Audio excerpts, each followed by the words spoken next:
Hello, welcome back to the channel. My name's Jack. Welcome back, Explorers. A little bit of technical difficulties there, but yeah, hi Fox, don't worry man, I thought that was going to happen. I don't understand it, mate. Right, basically, Jimmy, yeah, I'm back too. Hello. Right, so here's the thing. I like doing NASCAR stuff, but I cannot stand here for 3 hours, 4 hours stream just doing NASCAR. The other stuff that I get, I don't understand. Like, I watch people react to highlights of last week's games on stream. They don't get to, I don't understand it, man. I don't, and it's just a bit frustrating because it's like I'm following all the other guidelines. I'm not showing anything that's actually going to get me in trouble. And why can't you? Because the thing is, yeah, I'm going to dispute it now with YouTube. Excuse me. I'm going to dispute it after this stream. And then YouTube will say, oh, okay, it's completely fine. Yeah, you're right. You are allowed to watch that. Yeah, because NFL will just either take the monetization, but you ruined the stream. Fuck them. Fuck them all. Anyway. So, let's get some music going, get the vibe back. I'm just saying, oh man, YouTube doesn't make sense sometimes. I don't get it. This is the thing, Fox, as well. Like, you want to grow the game. You want an international audience. You want to grow. But anytime anyone tries to fucking show your sport to other people, oh, I'm getting cramped because I went too hard at the gym today. Oh. Yeah, I appreciate that you're all back, but this is what I mean. It doesn't make any sense, man. Like, you want to grow your audience naturally. Yeah, anytime I show NFL, I get shafted. Anyway. TJC, as it is your birthday, my friend. Coming up if you are here. Simon Poe, do NASCAR's worst rival stuff or close finishes, maybe. 1961 Daytona 500, maybe. The thing is, it depends how long the videos are, because I need to be able to condense them down as well to like YouTube videos. Oh my god, I'm cramping so bad today. Jesus Christ. Fuck.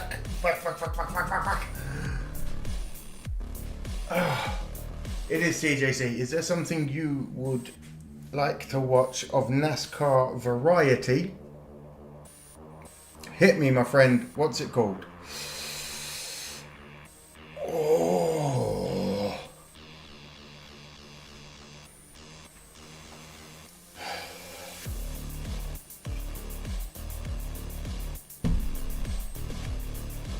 Oh, hello as well, by the way, Simon.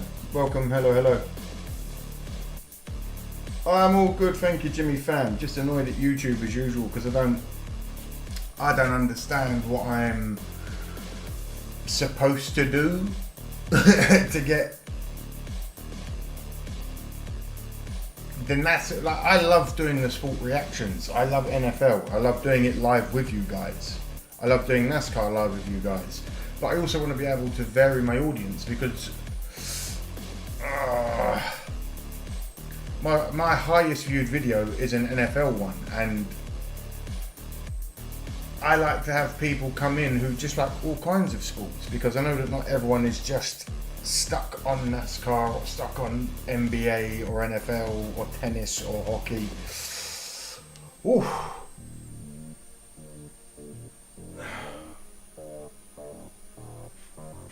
It's a Daytona 500 playlist by NASCAR All Out. A NASCAR video about bump and runs is over 40, but each around 6 minutes. Hockey injuries. Hockey injuries weirdly did well for me as well, but that's another tricky one. Sometimes the NHL block your videos, and then sometimes they're like, hey, thanks for doing our video, here's loads of views. I don't understand it. hockey is the manliest American sport. Oh, Desert Fox, you've clearly never ever seen the still yearly Timber Sports Championships. Oh, okay, here's what we do. TJC, if there is a specific NASCAR video you'd like us to do now, chuck it in the comments. Otherwise, I'll just load up. What we'll do is we'll go over here, we'll switch over to this one. Hello everyone, we'll go here and we'll go blam. We'll do, what do we want? We'll just type in NASCAR. NASCAR moments. Bosh. Full send moments. Top 10 NASCAR finishes on Fox 11 years ago. We can do better than this, boys. Come on. Recently uploaded.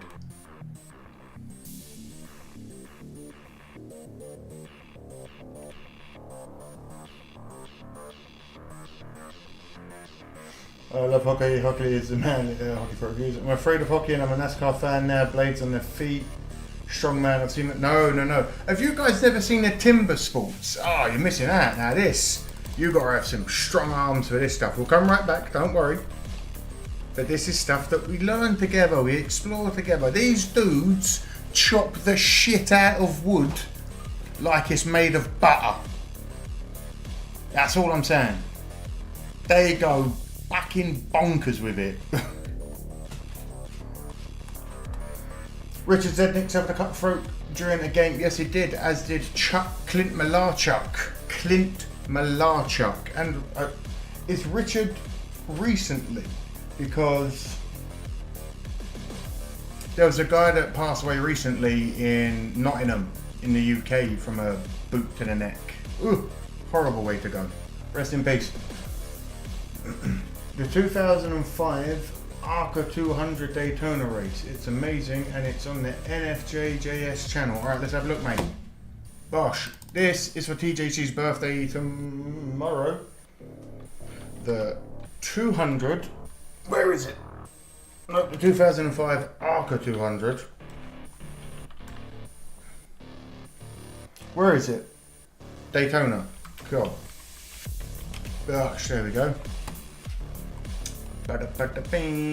NFJJ. There we go. Bosh. Bosh. Everyone relax. We ain't starting yet. Get your seats, get your popcorn. Wish TJC a happy birthday down in the chat.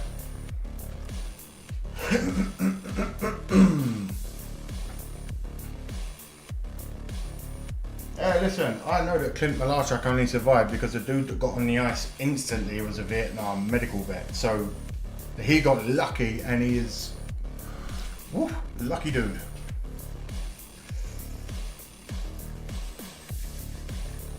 Mine was October 27th. Simon, did we not stream on the 27th? Why didn't you say anything? Oh, how long is the 2021 championship highlights, Simon? Oh. Right, get the music off.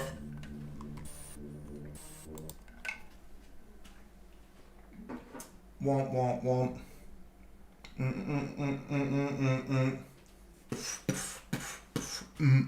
Alright, I tell you what, we'll have half hour of NASCAR then. We'll do this, we'll do that as that. Is that fair? Everyone happy with that for a minute? We'll do this one and then we'll do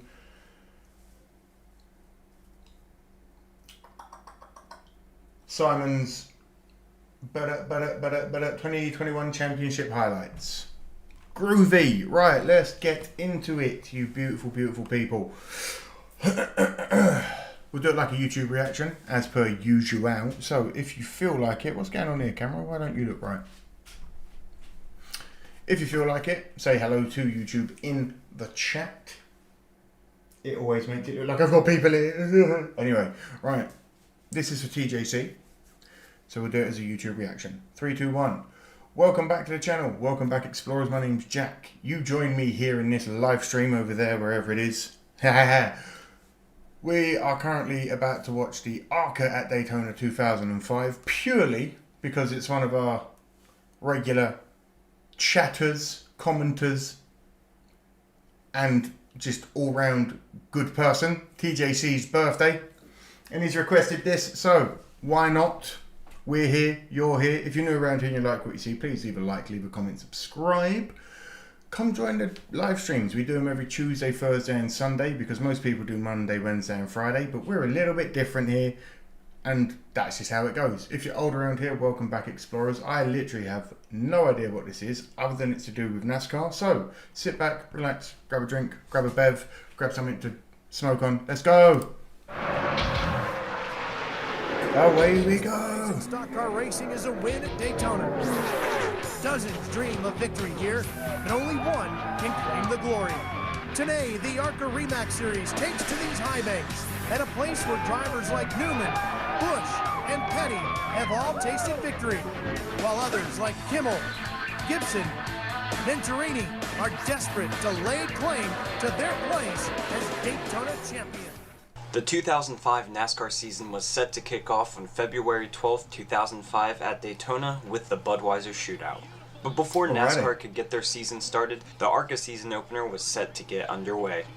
ARCA always provides chaos at restrictor plate tracks, and nothing else was expected at the 2005 Advanced Discount Auto Parts 200. Restrictor plate specialist Bobby Garrett set on pole and was definitely the one to watch. Already winning 3 plate races, including 2 season openers at Daytona in 1999 and 2001. 2004 champion Frank Kimmel was starting dead last and wouldn't have made the race on speed, but luckily had a champion's provisional. The drama started early when multiple cars came onto pit road before the green. Just very quickly, do they still race at ARCA now? That's still, I'm guessing that's still a thing, yes? Flag even dropped, including Walt Brennan. My brain has just gone blank. Problems all race. The first caution came out on lap 4 when Mark Gibson got loose off turn 4 and made contact with Robert Richardson Jr. The race restarted on lap 9, but we wouldn't have to wait long for the second yellow. Finally, the wreck. Oh, hey, nearly some carnage. Yeah, that could have been very bad. That was the 88 car right smack in the middle of that whole mess. As you can see, nobody was actually hurt there, YouTube. They're completely fine. Hopefully. On lap 13, Eddie Mercer, who was making his debut, was spun in turn 4 and hit by 62-year-old Benny Chastain. 62! Done for the day. After the restart, the drivers seemed to start to settle for the first time all day, stringing out to a lot of single-file racing. However, the caution would wave again in just 6 laps. Little did they know this would be the longest green flag run of the entire race. 6 laps. 6 laps. And it was the longest green flag run of the... This is a fucking nightmare. The 62 of Claire Zimmerman out of Denver, The 62, they're obviously going to show it again. Major Claire Zimmerman. The Hunt Tiller Corporation. That's a mighty touch you've got there, Claire. Wow. He's okay. Looks like we got a little air in her. It's all gravy. Won't work. Here's a replay here. Let's see what happened. Looks like whoa, a little bit of a blowover, kind of. Oh, boy, that was a lot more than we've seen. He got a little bit. He got a little bit airborne. Kenny, is that what it looked like to you? Claire Zimmerman went on a ride through the tri-oval, and it was a scary scene. This unfortunately wasn't the most horrific part of the caution. You probably have seen the clip in a crash compilation of some sort, but attempting to make his pit stall, the number 94 of Blake Fees locked up and wiped out a crowd of photographers. Oh, Blake easily could have continued with minimal damage. Okay, YouTube, I don't know if anyone didn't get hurt there, but I think they're all okay. Please. But was understandably shaken and decided to park his car for the day. Fucking hell. The bad news wouldn't end there. The race was red flagged for repairs to the catch fence, and officials were made aware that a woman was hit with debris in the stands. She was only minorly injured, declining assistance offered by the track staff. After the lengthy red flag, the race restarted on lap 35, but once again, this would not last long. Charging through the tri-oval. Okay, here we go again. What was going on this day then? Oh shit, they went pretty decently into the wall there. Debris scattering across the racetrack. Debris going all over the gaff. Tough break. Cars all over the gaff. Again, here at Daytona, we run tight. Cars down on the grass. Somebody gets a little loose. Everybody gets gathered. I was just about ready to say it was such an awesome sight. We had 20. Yeah, that was a bit mental, wasn't it, Fox? Right there, and they were all doing an awesome job just coming up through there, making some laps, getting to the end. That was. Here we go down in the corner. Looks like the 08 got a little help. I think the photographer. Oh, again, when I see cars get tilted and go straight into the wall like that, I think we all think of a certain crash, and it's just it's not nice to see. Oof. 67 car of Chad Blunt. Yep, Ed just I guess that's what you get with 17-year-olds. back Yeah, oh, this is. David Reagan had a hard hit. He sure did. That was wow. 17, man. I forget that this is lower league stuff, like I just read, but like, mate. A huge crash ended the days of 6 drivers, including David Reagan and Mark Gibson. Under this caution, the broadcast provided an update on the Blake Fees pit road incident from earlier, saying that 4 of the 5 injured had been treated in the infield care center and been released, with one of them being transported to the local hospital. But did he Another recover? Caution came out from Mark Mitchell's car recovered. exploding, resulting in another lengthy caution. With almost 30 laps still to go, the decision was made to cut the race distance by 15 laps to only 65 due to the time constrictions to keep the Budweiser shootout on. He's on fire. So the race restarted with 9 laps to go. I'm all for like starting young and letting the 17-year-olds have a try, but did people not sit back and think, "Oi lads, that's what happens when you get Frank maybe we need to let them have it." Maybe it's 2 to go as well. The 9 is spinning. This is now Chase Elliott on. Oh, someone's on their roof. Oh my god. Oh my god. We got a roof and a flip. Cleaver flipping down the back straightaway. Cleaver. Oh, Jesus Christ. Oh, the 49 car, Dan Shaver, engulfed in flames. Coming to the line. Gerhardt's going to get here first. Oh my, oh my, oh my. It's Yaley and Garrity. That's the top 4. The officials in the when watching an ARCA race, you realise how skilled the cup drivers are. Because there is a major situation. Yeah, they're not far off the demolition derby, are they? It was 2 laps left. Oh, we see Todd Cleaver. He's walking, but he's limping. Be okay under his own power. Todd Cleaver has crawled out of that. Well done, Todd, for getting that. Glad you're good, lad. This horrifying crash started in the mid-pack when the number 9 of Joey Miller was spun, but eventually collected 13 cars. Both Dan Shaver and Todd Cleaver got upside down. Yeah, well, we saw a 23 pile up recently, recently, I believe it was. Or was it 27? I can't when remember. at first many feared he wouldn't be able to. The broadcast cut off rapidly after the checkered, before the winner Gerhardt could make it to victory lane, providing no update on the drivers. So we don't know who replays won. Were shown, allegedly because the TV direction thought that it had been a fatal wreck. Only 12 cars finished the race. This sounds like it was an absolute Dan Shaver and nightmare. Billy Venturini were taken to the hospital. Shaver was released at about 8:30 p.m., while Venturini remained hospitalized. The only update on Venturini was that he was conscious and alert. Luckily, Billy was not paralyzed, a big fear among doctors and people around the garage. This is considered one of the darkest days in ARCA since the last incident, Eric Martin's 2000. This seems like from the off, it just went. Not only was it a bad look because of how the drivers started were put bad at risk and and just injured, but the fans avalanched into 2 separate incidents injured non-competitors. Visa's pit road incident injuring 4 photographers, and Zimmerman's airborne crash, which had debris go into the stands. This is a line that cannot be crossed in motorsports, but was twice in this one race. Luckily, everyone was okay, and the sport hasn't had a day this dark since. Thankfully. Oh, right, thank you to NFJJ. Please feel free to go and subscribe to him as well. Leave a like, leave a comment, subscribe. Come join the live streams. Let me know if you watch this. Let me know if this is the first time seeing it for you. Have yourselves a great day. Be well. And bye-bye. No one leave. I'm not going anywhere. Calm down. It's for YouTube. You know the rules by now.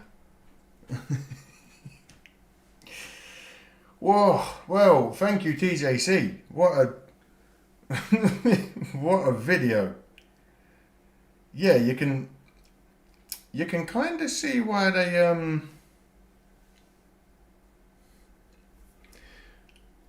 you can definitely see the difference in cup racers and ARCA drivers, that's for sure.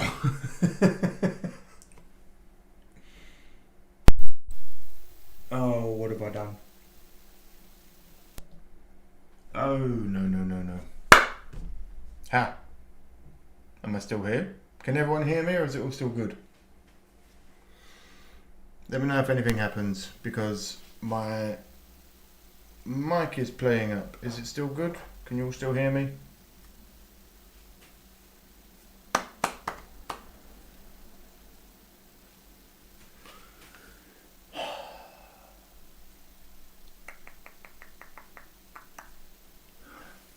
Hey, I'm new to this, guys. It's all new, alright?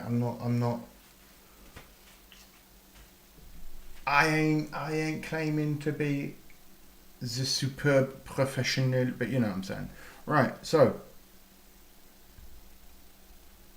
let's get back to over here for a moment. Just catch up with each other. Hello. Appreciate that, Mr. Smoke. Thank you.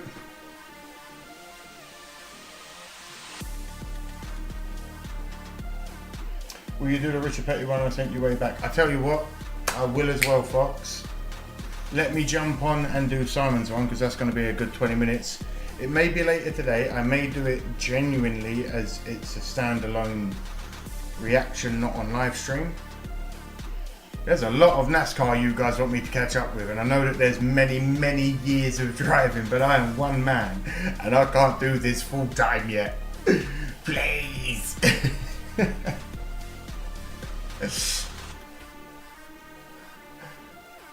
Don't make me run, I'm full of chocolate.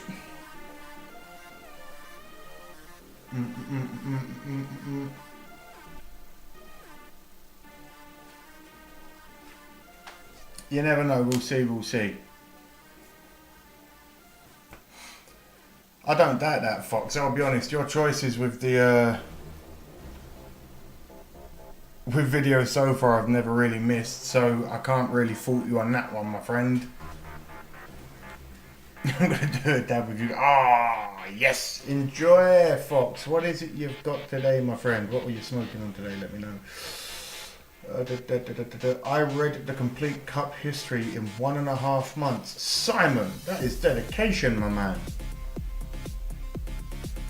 I don't know if I could.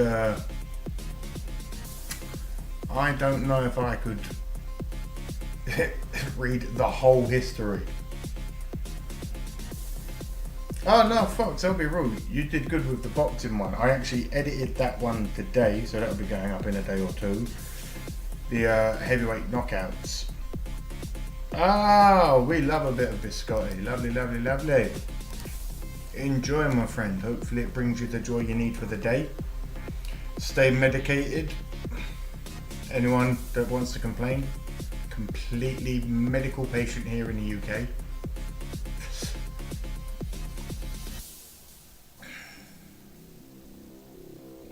Signed for by doctors, and it's a script, etc.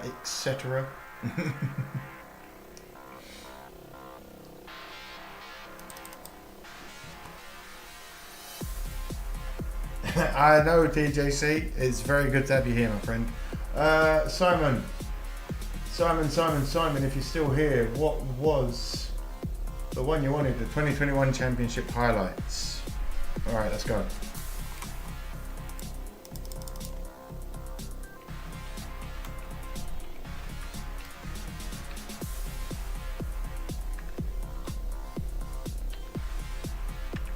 Boosh. Alright.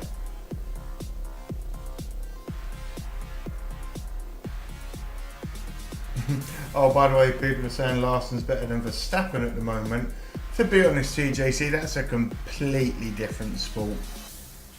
I don't know how there is a comparison there, so whoever's saying that, thanks for the compliment to Larson, I suppose, but...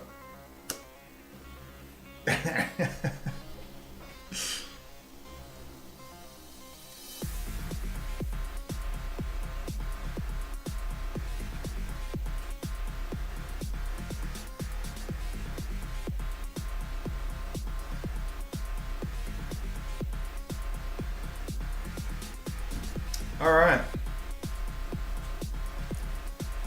Let me get this going over here. Right. Do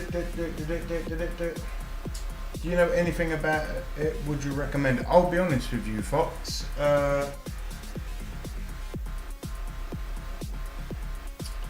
It depends how old you are, and don't do it unless recommended by a doctor, and I mean a health professional, not someone that says they're a sports science person, especially in America. If you go to your doctor and you have a blood test done and you're over the age of 30 and they believe testosterone boosters might be for you, then by all means do it. Don't just do it because someone said it's really good for you and it gives you gives you your sex drive back and makes you want to go to the gym, etc, etc. It's just, I'll be real, there are too many side effects of putting, and this is coming from someone that studied biomolecular chemistry. Unless you medically need it, people should stop putting shit in their body unless it's protein, creatine, and a non-caffeinated pre-workout. That's all you need in your life, and a balanced diet and lifting weights. No, listen, Fox, I love, it's never off topic. That's why we're here, man. We're the explorers. We like to look at everything and explore everything. But yeah, genuinely, unless a doctor says you are medically low or your testosterone levels are dropping to a point where it could start to affect you emotionally or mentally, just don't fuck with it. There's no point. Like, I'll be real. I have a stupidly low vitamin D level because I live in the United Kingdom and we never get sunshine, and when we do, it's never enough. When I got tested, they're like micromilligrams percentage read back for average people is around 70 micromilligrams per milligram of blood, or whatever it is. That's someone who's healthy with vitamin D. My levels came back reading at 9, and even then I was skeptical about taking vitamin D supplements. But I did, trust me, only because my doctor said, trust me, you need these. What's going on, Kyle? We're just talking about whether you should take testosterone if you don't need it. You shouldn't. We got banned earlier for watching some NFL highlights. Fuck NFL, I suppose. It's TJC's birthday tomorrow. It was recently Simon's birthday. We're just having a good time, really, having a conversation, shooting the shit. We're about to watch 4 Simon's birthday request is the 2021 NASCAR Cup Series Championship highlights. Bear with me. Let me just... What one am I on? Just chatting.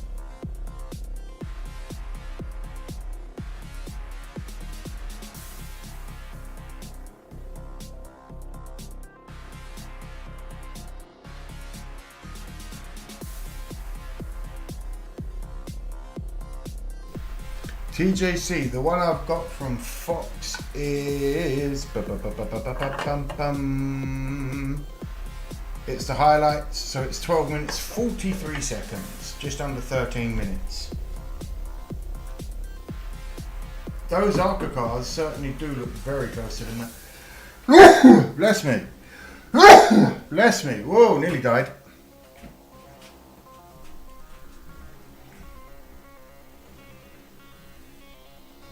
Right.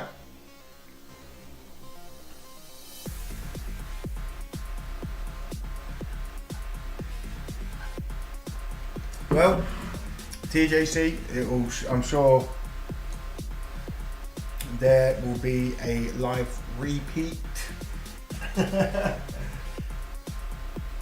What, no one's going to bless me for sneezing? Well, thanks guys, fuck all of you too.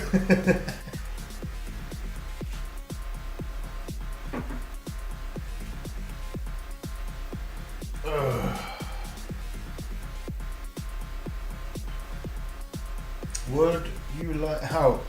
Thank you, Mrs. Smoke. I'll be honest. You think I'm gonna hear you saying bless you with these in-ear monitors on? Never. Thank you, Kyle. Thank you, Fox. Jimmy, I haven't watched Ark in years since I don't have cable. Hey, man, find yourself an old VPN stream or something. I don't know. Thank you, Jimmy. All right. Everyone, bear with me. I will be. Oh, well, it doesn't matter. See you in a moment.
Hello everyone, I'm back. No smoke break, no smoke break. Not yet, Fox. Soon, hopefully, but not yet. Right, we're all going to jump in. Oh wow, I'll be right back in it. Right, we're going to jump in. Oh, I need to turn my music off. Bear with me.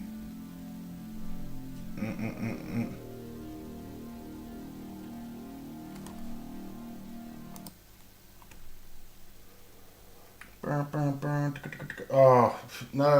I was... Funnily enough, Fox, the sound you heard weirdly was a jar. It was me opening my plastic cup so I could fill it up with water.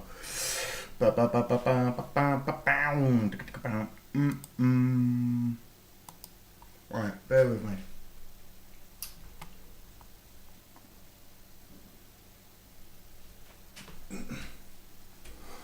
Here we go. Simon, this is for you, my friend. Late birthday. I apologise. You are very upset. Trust me, you'd know if we were getting smoke, my friend. Come on.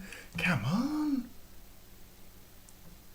This will also be in lieu of being a YouTube reaction, so please, as ever, let me just do the intros, etc. Getting ready to take on this race. Shut up. Shouting at me.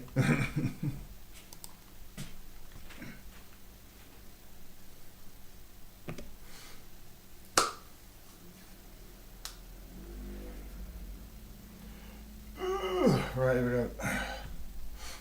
Welcome back to the channel. Welcome back, explorers. My name is explorers, apparently. Right. We'll do that again. 3, 2, 1. Welcome back to the channel. Welcome back, explorers. My name's Jack. You joined me here today in this live stream, watching a NASCAR highlight on the request of Simon as a birthday request. So, come join the live streams. You might get your video watched and it may end up on YouTube too. If you're new around here and you like what you see, leave a like, leave a comment, subscribe, all of that good stuff. It lets YouTube know I'm doing something you enjoy. And if you're all around here and you're not in the live stream but you're watching this, hello, why aren't you in the live stream? Come and join. Alright, I won't keep you here too long.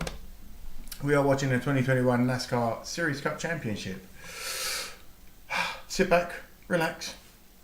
Join me, won't you? They're getting ready to take on this racetrack for 312 laps to determine a champion in the Cup Series. Oh! Side by side, in the front row. The Batmans themselves. Chase Elliott on the inside. Green flag to the air. Oh my God, that's like 7 wide there. What the fuck? That was like Chase 7 Elliott cars using wide. that bottom line. Pulls right back up to the inside of the 5. Oh, is that Larson I see? I was too impressed with the cars at the back all getting squirrely. Oh, they both flat up the racetrack. Denny Hamlin way up the track back there. Hell no, TJC. I can't stand here for 4 hours. Bubba Wallace in the wall. Yeah, big Maybe damage one to the day, back maybe of a Sunday, 23. maybe we do it on Bubba Sundays. Wallace backs it in. We'll have We'll to do a take another look, see dedicated if there was NASCAR assistance watch-through here. stream one day. Running in 21st position. There was a brawl happening in the back of the So it'll have to be an incredible race. A little bit of high centering there. Bubba Wallace. 23. So the first caution comes out here in Phoenix. I ain't saying much. Bubba Wallace had a little help there. I know a From few the 7th. explorers are not very fond of him.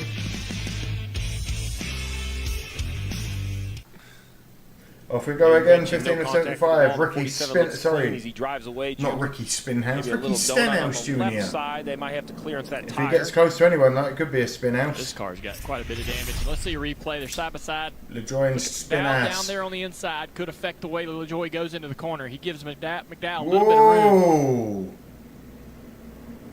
Spinass. I don't know that Not the causing an 47 issue for Stenhouse once. knew they were going to be 3 wide. Yeah, I think that's exactly right. I think Oh, really, Fox? Stenhouse That could be believes fun. That the That 7 could be car is fun. the only car below Could do it as a him. live So stream. knowing the 7's going to turn left, Depending on he the starts time. turning left, but of course, 47 car couldn't because there was a car there. Harvick's in a difficult spot here because Blaney out in the he lead, wants followed to by attack Harvick, Blaney, Truex, but if he Elliott, makes a and mistake, Larson. it's going to open the door, just like it did right there for Truex. I'm glad they Sideways changed off the that corner. highlight That's gonna to allow yellow. these guys to It close looks in so to much 3 better wide now. Truex, though, is going to go down into turn 1, and I think easily clear for the lead. That car is working so I'm much quite better than fond of anyone the else's. Larson blue, white, Little and red momentum out of the colorway. I 12, can't but lie. Truex in front now. Here comes the 4 once again. Kevin Harvick looking to the inside of Martin. Larson's rebounded somewhat to close in on this battle, riding on the Toyota camera. The bumper Look camera at for that. Truex Jr. Alex Bowman won last week at Martinsville. Here it is in the final Final lap. lap of stage 1. Close to being Truex.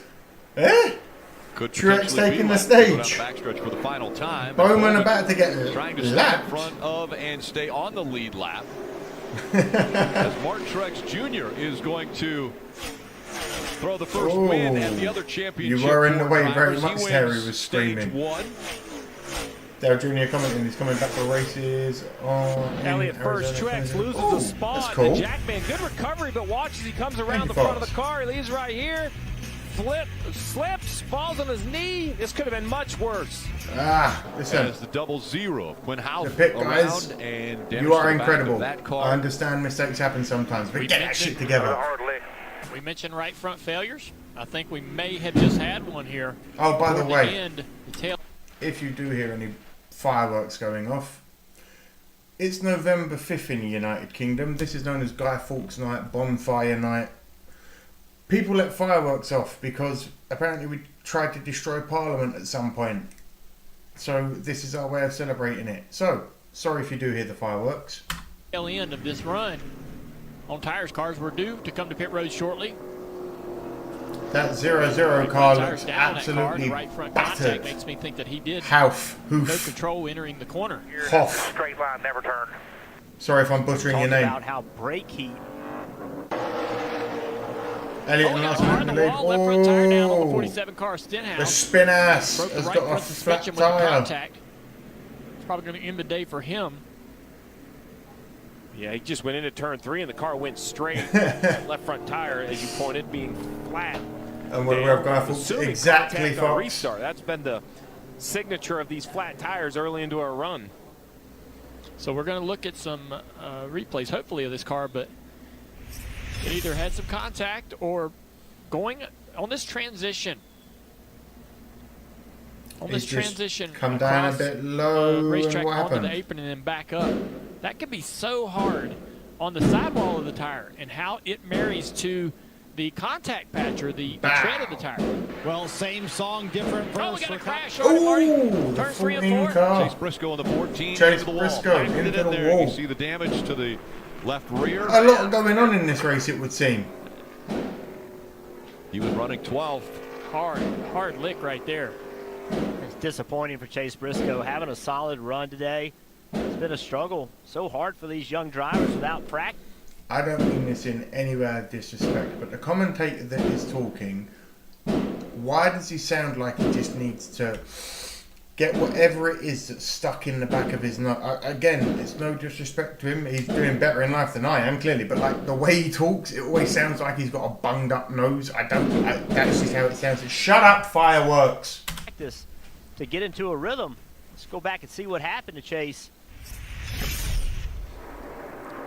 So we're going to see a replay here of the contact possibly, or some issue with the left. Look at that, some debris or something. TJC, watch this live. That's on sick. the left rear, right in front of the tire. As did Simon. He Jeff Burton is very nasally. Thank you. And lifts real early. Thank you, folks. So there was some contact. Did a great job of clearing him off of turn 4. It sounds like he's got phlegm stuck in the back of his throat. That makes the 5-car wiggle around a little bit. I mean, no disrespect to him.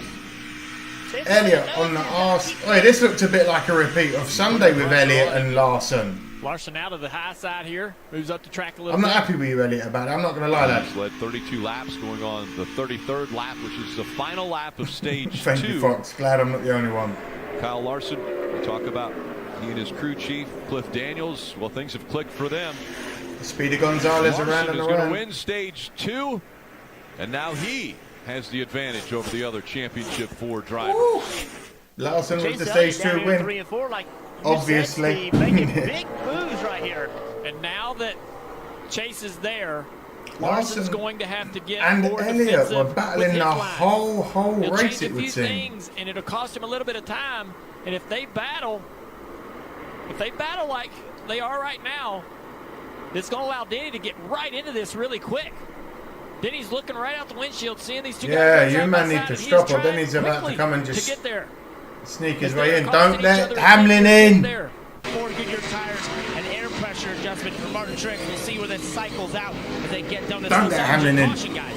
Truex in the pit. Oh, a huge Alfredo. wreck. 38 of Anthony Alfredo. Heavy caution. damage to the right front.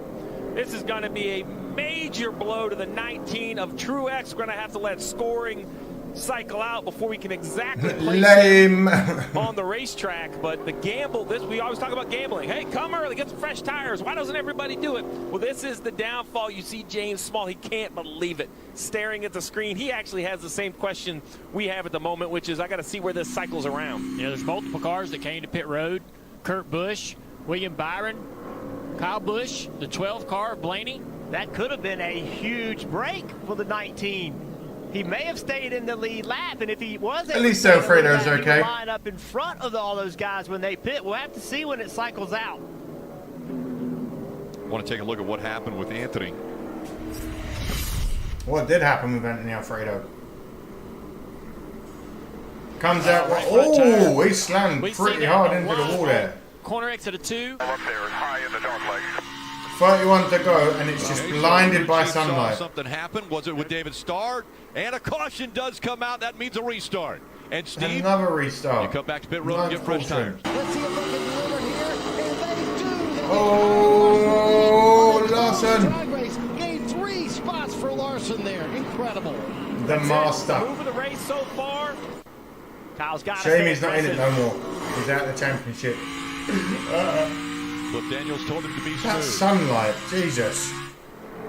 Into 3. The gap still 0.6 of a second. 1 lap to go. Presented by Credit One Bank. Wow, Truex made up a lot of time again in turns 3 and 4. Final lap. a huge amount of time. He's closed the gap. Larson Now, spanking it round, but Truex is on him. He's getting closer in the mirror. The 19 is on him. For the final time. The Truex is on him. There's going to be a lap car on the inside. Not going to allow Truex to run that low line that he wants to run. Did that keep Truex out? Watch the race from North Carolina today. He's a Cup Series champion. And then he wins his Cup Championship, and it's not going to happen this year.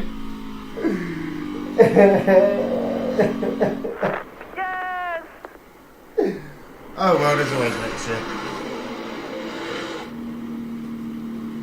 Ah. This is all on you Yes, claps in the chat for the pit crew. How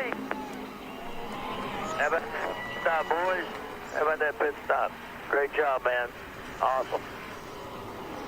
There's Mr. H. And you can already see the emotion. What it means to Kyle Larson. Hell yeah, Kyle. Every single vehicle. Thank you to Simon for suggesting this, giving me a smile even though he's not in it this year now. It's glad to see him get that win. I'm glad to see him get that win.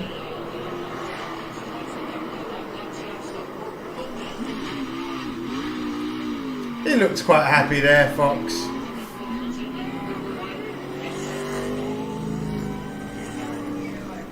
He's a man of stoicism, much like myself. Very stoic, off of here.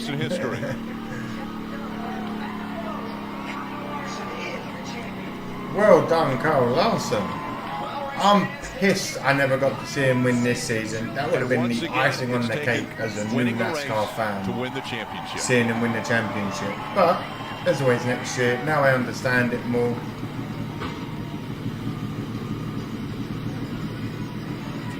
There is emotion in the man.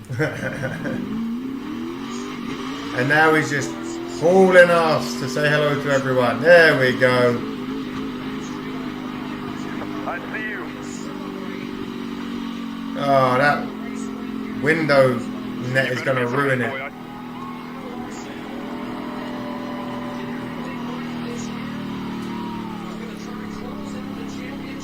To be fair, he's had a good season this year as well. I'm sad he hasn't made it through, man.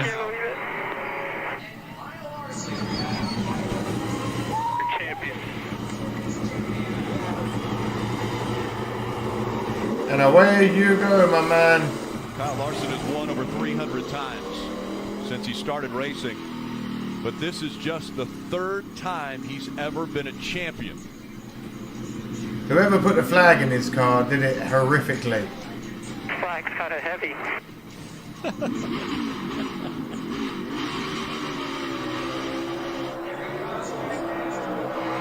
I was going to say, it looks like he's just going to get caught in the back wheel. Oh, Kyle Larson doing an impression of a British driver there.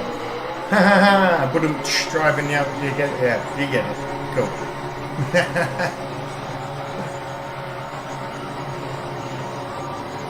Now that is an incredible rolling burnout.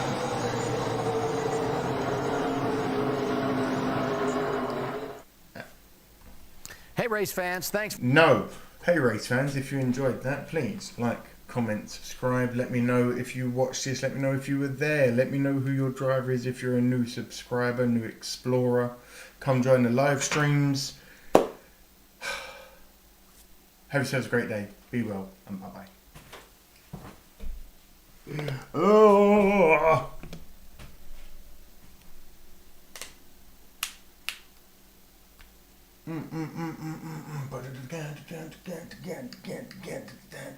TJC, did you know I stole Denny Hamlin's champion trophy?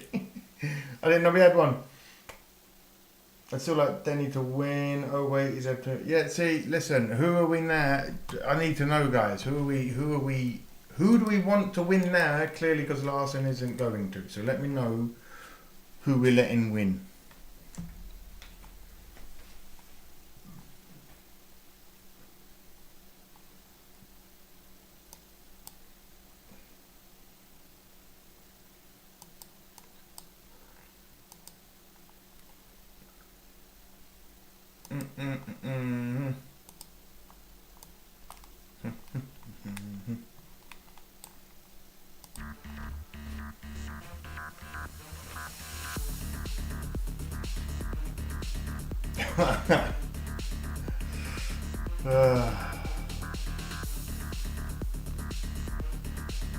I want Reddick. I'm literally rooting for Logano just because. Hey, listen. Is this our fault? Is this my fault? Is this because we've driven the hatred for Logano for so long that Fox has gone to the dark side? To be fair, I do it because it's just a running thing in all the comments that I get that most people don't like Logano and the reasons are this and this and this. Every interview I've seen of the guy, he's always been nice as pie. So I'm like, I don't get it. People don't like his racing style, I get that. But yeah, and now it's just become the running meme of the channel to boo Logano, so I'm never gonna stop. Oh no, Fox. It's one of those things where because you've been subjectified to it for so long, it's like, no, you know what? I quite he's got Munchausen by or whatever it is. The one where you fall in love with your kidnappers.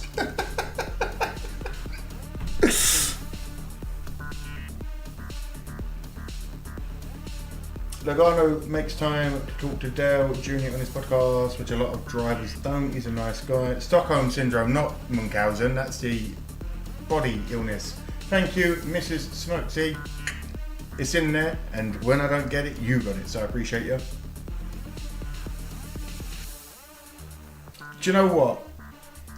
I will agree with you there, Fox. I've come to dislike, purely through what I've seen of his racing, etc., etc. I have come to dislike, and I hate to say this, I've come to dislike Denny Hamlin, weirdly, because of his racing style than I have Logano, because I don't really see all that much of Logano's racing because I'm too focused on everything else that's going on. But yeah, it's weird to me, man. It's weird.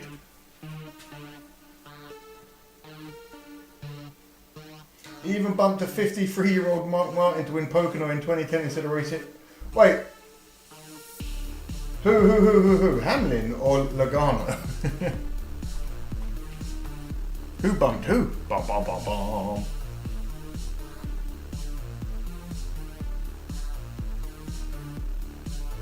You know what? As we're going, Logano. Whoa. As we're here, and right now it is mainly the NASCAR peoples, I've just seen what I want to do, so we're going to do that as well. And there's nothing you can do about it.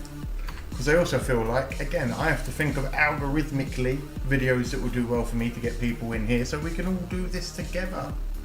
But would anyone like to join me for NASCAR dirtiest unfair moments? I mean, because I can leave for 5 minutes and go smoke while you all talk amongst yourselves, but you just got to let me know. You've just got to let me know.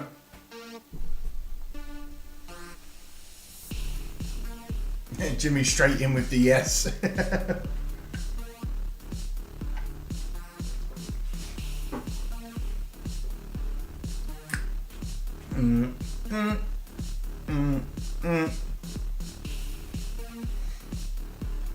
All right. I appreciate the dono as well, Fox. You're a legendian for that, my friend.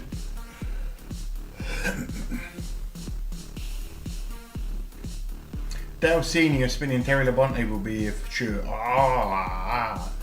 Okay, before we begin, each of you have got 10 seconds to let me know what you think is going to come up in the NASCAR dirtiest unfair moments. I'll give you a second or two. I'll give you a second or two to get. Let me know a clip you think will definitely be in here.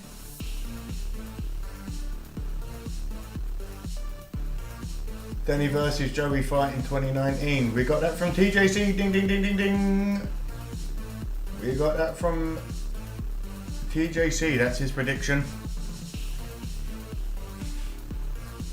They'll probably show the Logano bumper poking. Yeah, probably if it's against a 53-year-old who wants to have a fight with him, possibly. Exactly, and this is why it's fun. But it's always good to put a guess in, because if your one is in there, you can at least be like, look how knowledgeable I am. Ay. They will show Kenseth versus Logano. Right.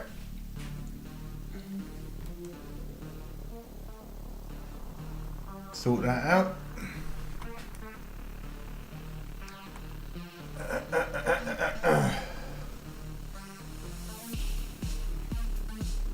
Click out your back. Everybody get ready, get comfy. Has everyone got a beverage? Has everyone got something to drink on? Smoke on if you've got it. Something to snack on, because we've got 20 minutes of this, so sit back, relax.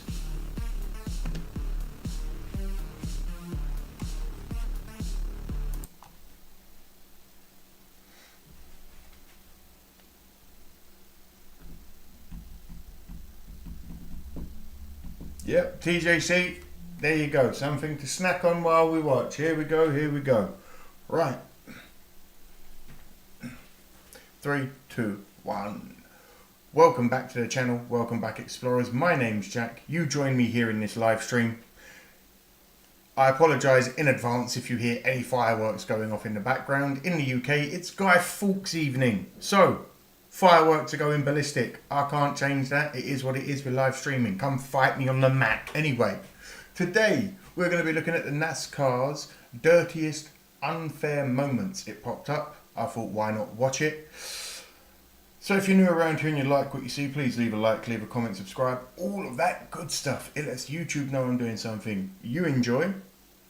Come join the live streams. Come join the Explorers over here. Come be an Explorer yourself. We watch all kinds of reactions, not just NASCAR, and we also have a few laughs here and there. And if you're around here, welcome back, Explorers.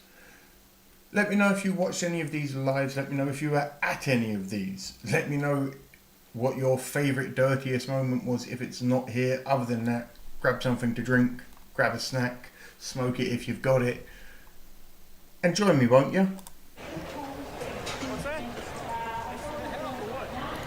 Someone looks furious. You don't think I was racing for my own position? I didn't say you were. I said, just watch what you say, man. I said thanks for the help. No, you said it was a Sparta. No, he wants a fight. He wants to scrap.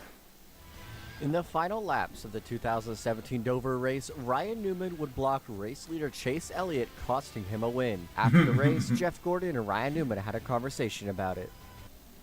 During the 2010 Xfinity race at Daytona, Brad Keselowski was spun entering the final corner on the final lap. I would Keselowski go was so upset after mental. he got spun, he drove back around the track after finishing in fourth I would go position, mental. enduring Kyle Busch after the race.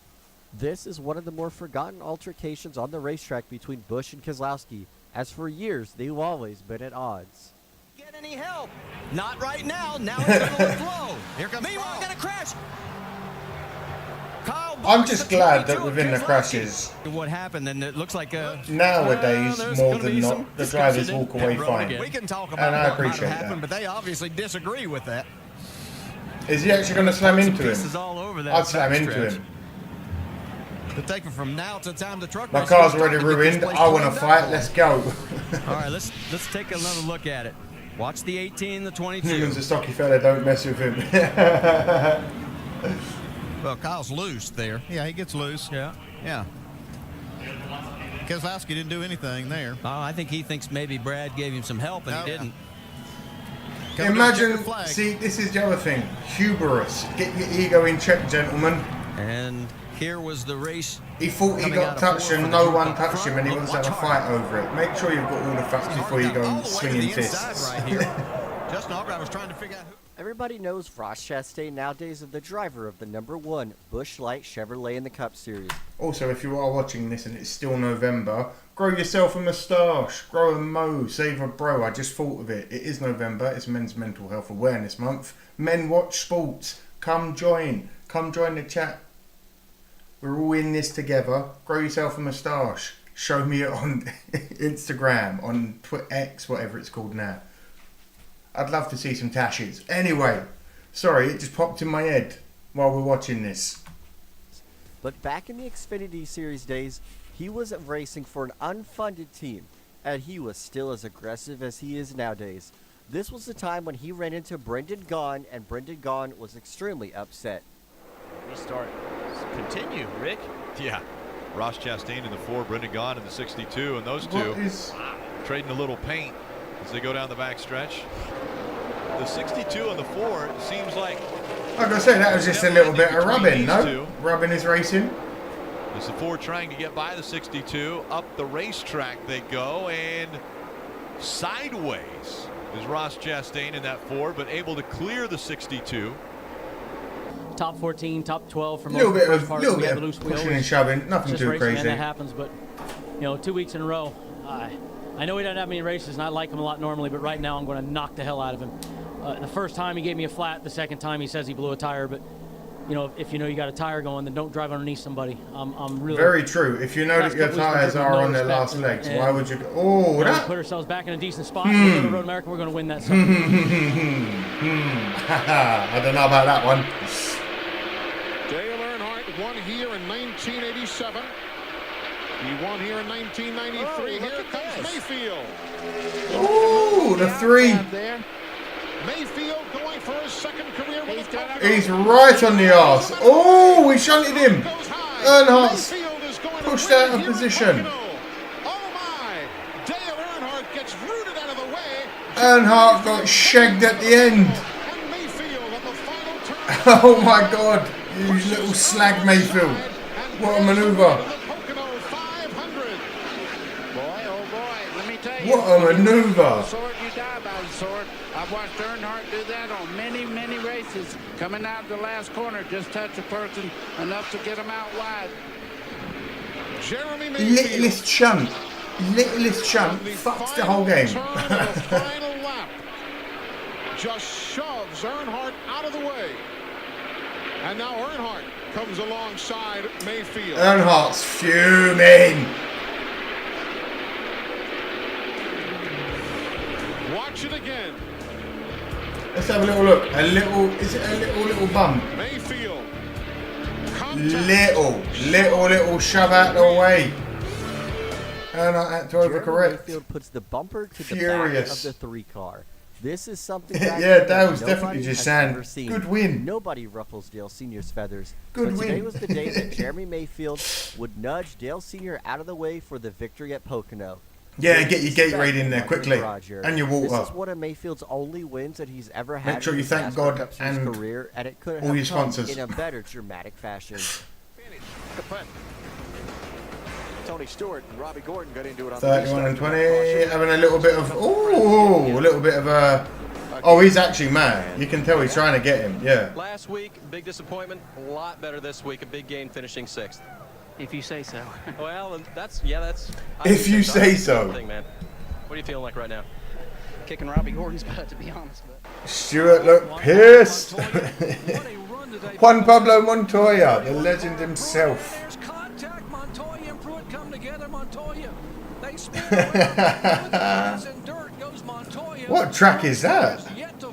Am I missing something here? What map is this? Map. What track? I've been playing too much Call of Duty. Good Lord. I will tell you, I would have never believed that in a million years.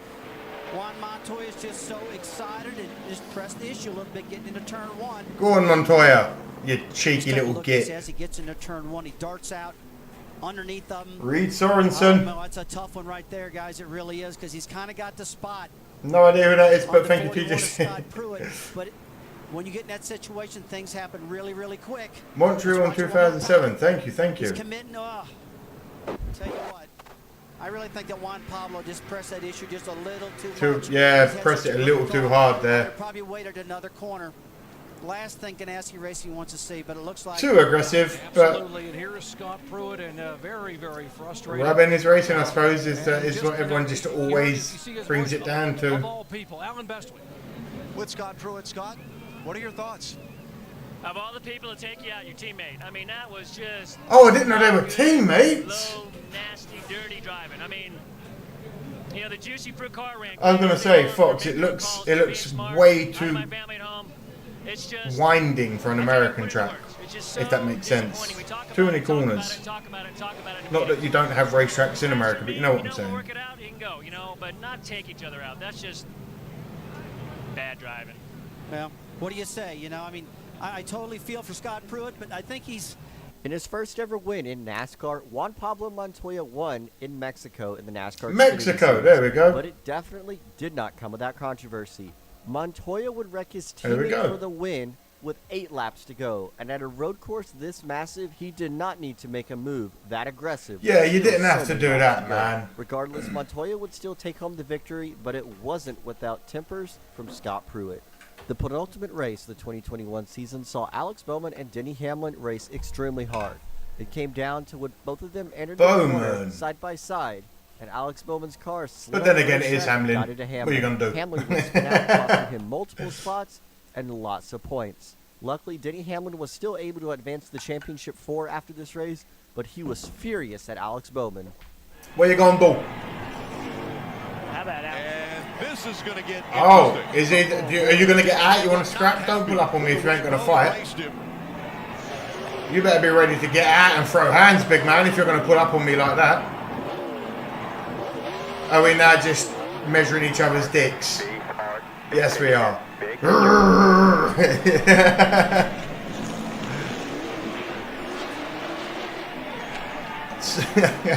Sorry, that was just like my dick's bigger than yours. Maybe words of wisdom. I'm here for it. Maybe not. I know he was frustrated. That was probably the best thing to do is not make NASCAR have to get involved here. Get on back to the... What is your take on the contact down there? He's just a hack. He's just an absolute hack. He gets his ass kicked by his teammates every week and just, you know, he's terrible. He's just terrible. And Hamlin, you're not allowed to swear live on telly, man. But obviously... you're going to get fined. He's got the fastest car every week and he runs 10th, so... Hamlin loses another championship. We had a good clean race. I moved up as high as I could on the racetrack to give him all the room I could, and he still can't drive. To be that close, he's with the fuming. To he is fuming. How much more frustrating does that make it to get cleaned out, in your opinion? There. Just remember, Bowman is an absolute hack. Just like to have the day you guys had. Unfortunately, during the 2020 season, with 0 fans in attendance, it had one of the greatest races Bristol has ever seen.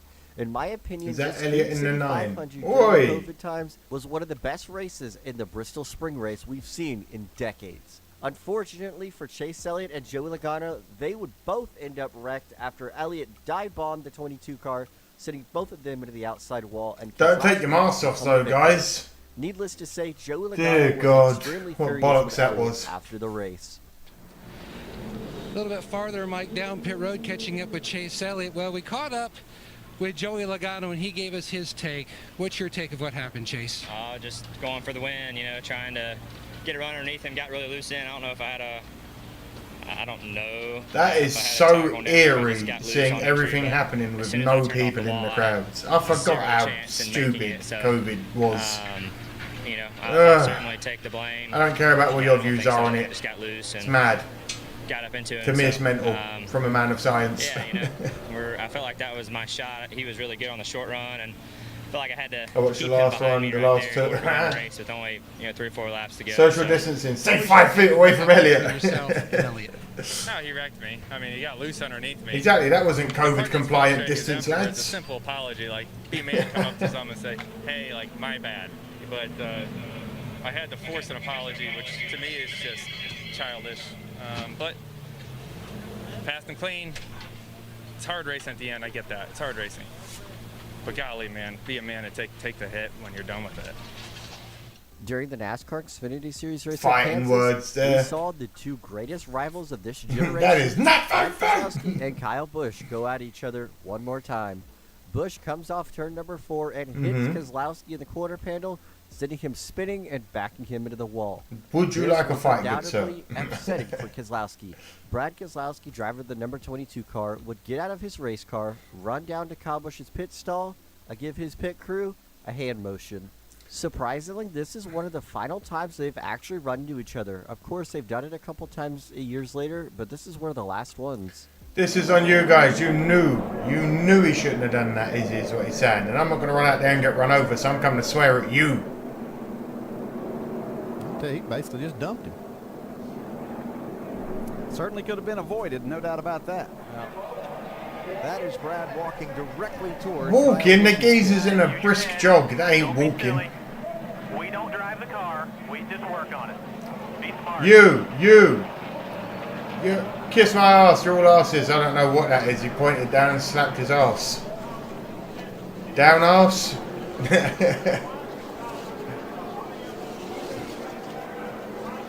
And everyone else is like, just get the fuck off the track before you get run over. He's like, no, I've got shit to do. I've got people to talk to. Here comes the 22. He's closed the gap all over the back bumper now as they've caught the slower traffic. The 22 once again. 20 sideways in front of the 22. Is the 20 Bell or no at this point? And Kenseth cleared by Logano. Maybe no. Kenseth takes him out. and Logano. He said, you're going to take me out? I don't mind. I'll sacrifice the points for this. Me and you, mate. Take that helmet off. Let's get on the mat. Clearly, the 22 is lapping the 20. And yeah, DJC, that was your bet. Well done, man. You got your bet in. like what happened the week before was more than 2 weeks before was more than it should have been. And there you go. You got your birthday video and you got a right prediction. Not having the day that he wanted to have. It's a good day for you, my friend. And the opportunity presented itself. Yeah, he wanted him. One of the greatest rivalries that we have ever seen in the playoff era was when Matt Kenseth finally had enough of Joey Logano and ultimately sending Logano spinning hard into the outside wall at Martinsville, getting respect among the garage area and fans alike. This was the day Matt Kenseth gained over 1 million fans after he took out championship points leader Joey Logano. They're all within 5 positions of each other right now. Oh, and he spins him. Carson Hocevar gets into the back of Corey Heim and brings out the caution, the 7th one tonight. Heim is backwards on the racetrack. Oh, better trucks. Stuart Friesen. Very nice, very nice. Understand that. Well, he dove into turn 3 and popped him and went down in turn 1 and just spun him out. And he's frustrated. But shouldn't really have. He looked fuming. How that truck runs, but tough break for Stuart Friesen, who is having another good run. Let me tell you, that championship race is bullshit. On board with Carson Hocevar from his vantage point. Oh, Hocevar. Back in the truck series, eh? Go on, the lad. Go on, the boy.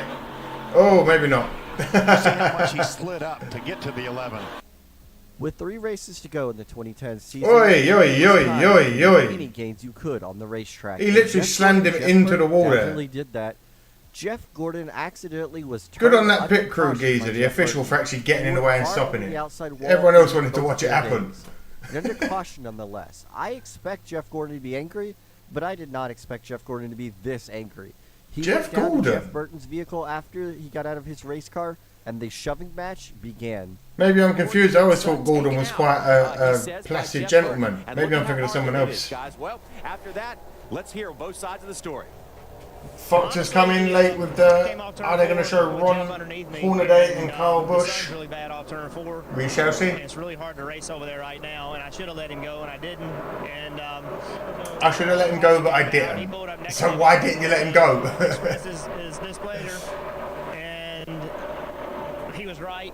You know, we don't need to be racing side by side right now. Yeah, he put him pretty hard into the crash barrier there. That's to acknowledge him, and when we did, I was turning left.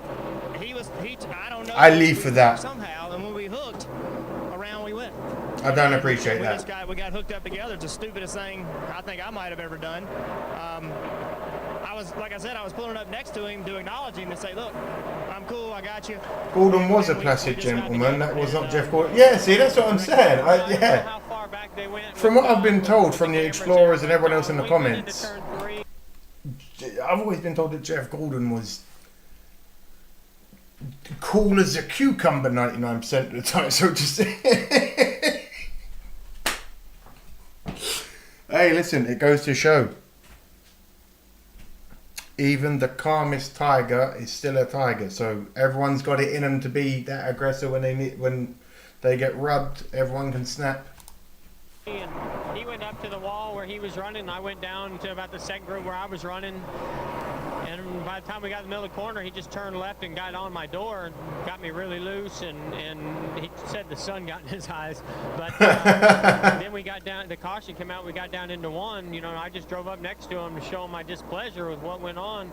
And he just wrecked us, just flat out wrecked us, turned us right in the wall and collected himself. It was pretty that was childish, man. He admitted it later. How surprised were you when Jeff came after you with the fifth? I wasn't at all surprised. I went to go see him because I knew he was going to be mad. Oh, he actually. And I fully. He's fully ready. He was fully ready for a scrap. Yeah, apologise all you want, bitch. Apologise. Next time I kill you, you could have killed me. Is what he's basically saying. How dare you? You could have killed me. You fucking child. You know, that kind of stuff is just ridiculous and uncalled for. And you know, going at it again. Yes, lump him. I just like the guy too much, so we'll be able to go on and race one The another Clint Boyer, and stuff like that. Jeff Gordon fight was awesome. We'll have a look for it, Kyle, unless it's been. I don't think it has. You know, I can't. Sometimes I can't hold my emotions back, and believe it or not, I was holding them back right there. Motors and, As in remaining calm. Oh, another COVID punch up. And everybody who, oh, he's coming across. He's coming across the track. Yeah. Yeah, he's ready for war. He is ready for war. What, you want to go? You want to go? Oh, you missed. You missed. How dare you miss? You coward. You missed. And then you want to go and punch him up when he's getting gripped up. You coward. Tears in your eyes. Tell us the emotion you're feeling and why it's so You had time to swing at me and you waited until he got grabbed. Is a young driver who is not afraid to wear his emotions. Gregson and Hemrick. When he's happy, he shows it. But when he's mad, he definitely... Yeah, he shit himself. I'm going to run that back. He's happy. Watch good sir and his body language. The minute he gets pushed, he goes... like he's instantly scared. He shows it. But when he's mad, he definitely... It does nothing there. He pushes, completely misses with a crap haymaker, and then goes back at it when the dude's got a guy, when he's in a headlock. Oh, it's a young'un. The young'un that gets slumped. He's saying, don't do it. Don't. I've seen this. He said, don't touch me. Wham! Come back the other way. And tempers overflowed. Yeah. Laugh in your face. What? I've seen this clip. Everybody didn't know if he was going to be. I have seen this. That car. Proves that wrong. I believe the gentleman in the hat was saying to gentleman with whatever this haircut is. I believe he was saying to him, as he got a bit aggressive, he was saying, don't do this. Don't do this. You don't want this. And the young boy was like, I do want this. And then young boy got a swift right hook to the face and realised, oh shit, punches hurt. Continuing off Noah Gragson, he was run into by Ross Chastain during the 2023. Bang! He ended up walking down to Ross Chastain's car, tried to have a few words with him, until Ross Chastain punched him right in the face. Sucker! Right, the dude talking over, sucker punched. We have to quickly establish what a sucker punch is.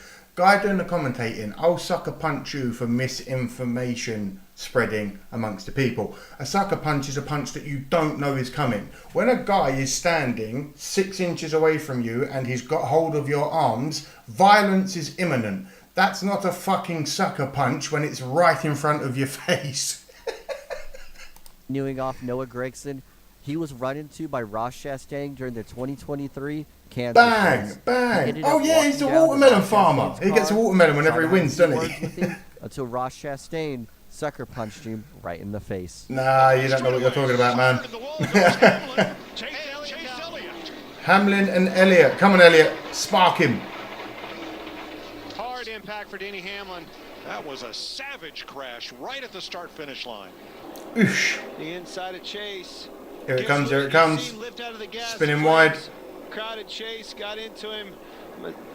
See? TJC, you're on a roll, my man. Oh! Get into the left rear corner of Elliott there. I got right rear hooked in the middle straight away. Did you think there was any kind of retaliation there, or what was the deal? What led to that? Yeah, it's a tantrum, and he shouldn't be racing next week. Right rear hooks are absolutely unacceptable. They're very dangerous. It's same thing. Listen, I ain't the biggest fan of Hamlin, but he's very right. That's just, it's so stupid. He shouldn't be racing. Oh, that was over way too Chase quick. Elliott intentionally crashes Denny Hamlin after being put in the wall by Hamlin. Chase Elliott was shown on that day to have a short temper. He was hit in the wall by Hamlin and then immediately did a horrible right hook Denny Hamlin into the wall head on. Awful movements. Right, make sure you go and subscribe to MMCS. Thank you for the incredible video. Well done, TJC, for getting so many. Weirdly, I've seen some of those clips, so I don't feel completely left out. Let me know down in the comments if you are watching this after the live stream what your favourite one of these were. Let me know if there's any in here that weren't in there that were just absolutely incredible. Have yourselves a great day. Be well. Bye-bye. Right. Hello. Right, I've just got to quickly catch up with the chat, everyone. Where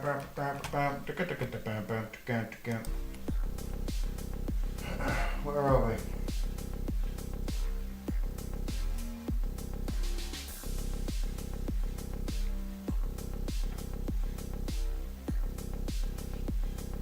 The joy was in for the night. Didn't he crash that car? Kyle, hello if you're still here, my friend. The videos you've sent me on X, out of curiosity, and this is not me being a dick to you in any way, I don't know if I'll be able to watch any college football videos, because for some reason, even when I watch NFL, from years ago, we tried watching a 7-year-old highlight reel of Randy Moss and my stream took offline earlier. So I'll have a quick look at it now, but I can't promise I'll be able to watch it on live stream purely because I don't want to get screwed again.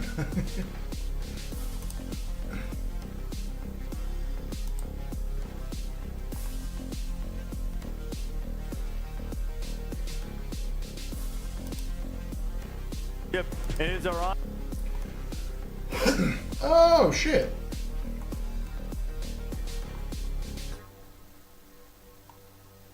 Fox, honestly man, I'm sorry that we couldn't finish it. I just really, I don't want to get a copyright strike for something that they're going to be fine with another time, you know. Out of curiosity, am I going to get screwed if I watch ESPN?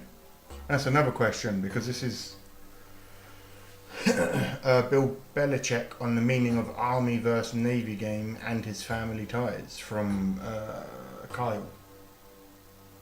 Florida State is your team, Fox. Thank you. Oh, let me know in the comments if you're a college football fan, if you haven't already, or just remind me anyway. But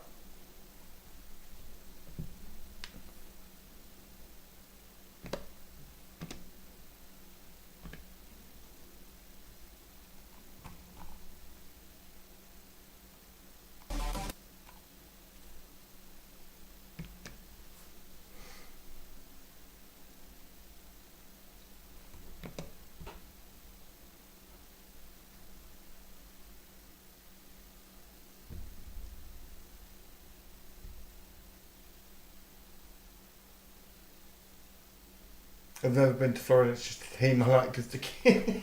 Hey, you go where your heart wants you to follow, my friend.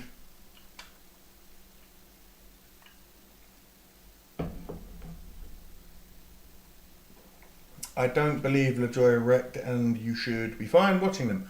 I hope so. I hope so, Kyle. I truly hope so, and that I don't get screwed. How did you... Oh, a cake, I'm guessing, TJC. Ryan Newman as a cake, possibly?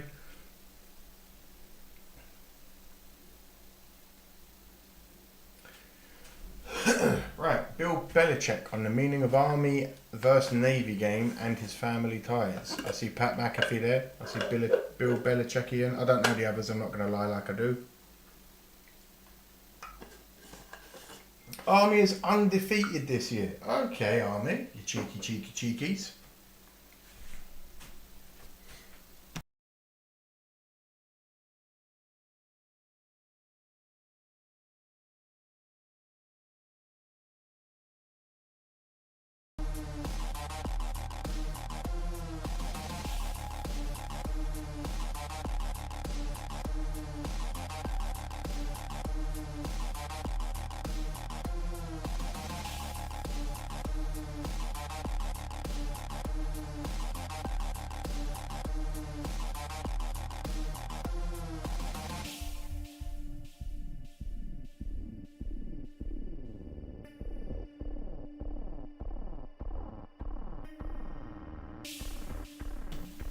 All right.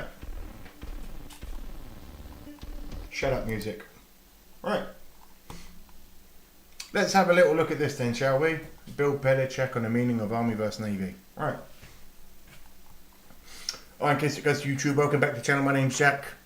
Live streams, come join them. Tuesday, Thursday, Sunday. Leave a like, leave a comment. All that good stuff. Have yourselves a great day. Join me, won't you? I'm only doing this in case it doesn't go on YouTube. I don't want to do a long intro just in case it doesn't. But if it does, come on down. Join the Explorers. Have a laugh. Let me know your college team in the chats/comments. Other than that, let's go. Honor to be joined by the great Bill Belichick, head coach of the Patriots. He's filled with trophy cases with Super Bowls. But Bill, you grew up around Bill Navy Belichick football has an for 3 incredible decades. Your dad career. was an assistant coach there, scout there. You spoke to the Navy team last night. What did you want to emphasize to them? We talked a little bit about football and a little bit about the history of the Army-Navy game and just competition. It was great. I mean, it was a great thrill for me, an opportunity for me. I've been involved in the game as a spectator for a long time, and it's great to really kind of be a part of it there. It's a great group of kids, obviously, and Coach Newberry and his staff are very, very accommodating. So he's got such a monotone voice. Coach, your but it's father not and boring. It's weird. Steve worked together 3 years in the Navy game. He was a great coach and one of my mentors. What influence did he have on you coaching? Well, one of the biggest influences was bringing me around the Naval Academy and around great coaches like you. And, I always admired your coaching style. I remember when you came to Navy, the 67 Army-Navy game, that was a big game. Army was, I think, 8-1. Navy was 5-4, but had a couple big wins. And it came down to that last drive, Coach, and you had... that is a cool bit of history. And we needed to keep the ball. And you had the running backs, Balsley, Murray, Pike, and those guys. And what did you do? You had John Cartwright. You got an I formation, sprinted out, play action fake, Rob Taylor, first down. The fact that Belichick can remember that so clearly. And that's the aggressiveness that I always loved and admired from you. What it reminded me of, also about your father, he was a scout. Mm-hmm. He never went. Yeah, I got to admit, Carl, I watch a little bit of I watch a lot of the Pat McAfee. Why did I say that so weird? The Pat McAfee show, and having Belichick on it recently as like a weekly segment. I am not a Patriots fan. I know of his legend, etc. But man, he's got so much knowledge and so much information and so much insider view of everything. It's so cool hearing him speak, and the fact that he has a sense of humor as well does help. Saw our team play. He went there every Army game and gave us a report. What do you say to that? Yeah, no, I was, I was fortunate to be able to sit in on some of those scouting reports over at the boathouse that he gave to the team, and I learned a lot about, preparing for a team, breaking down film, learning how to scout the opponent, both live and off of film, and how to present it to a team. I mean, it was awesome working with him, and the other coaches, that went through the academy during those years, going back to, Coach Erlatz, Coach Harden, all the way through, George Wells, Frazano. Kenny, Paul Johnson's a great group.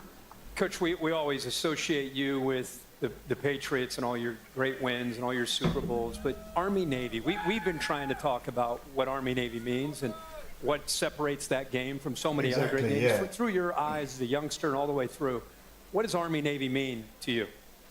Well, I honestly, I think it starts with, if you're at Army or Navy, you're better off being 1-10 with that being the win than you are 10-1 with that being the loss. I mean, yeah, true. That's true. So, very much. I can understand that. Job's on the line.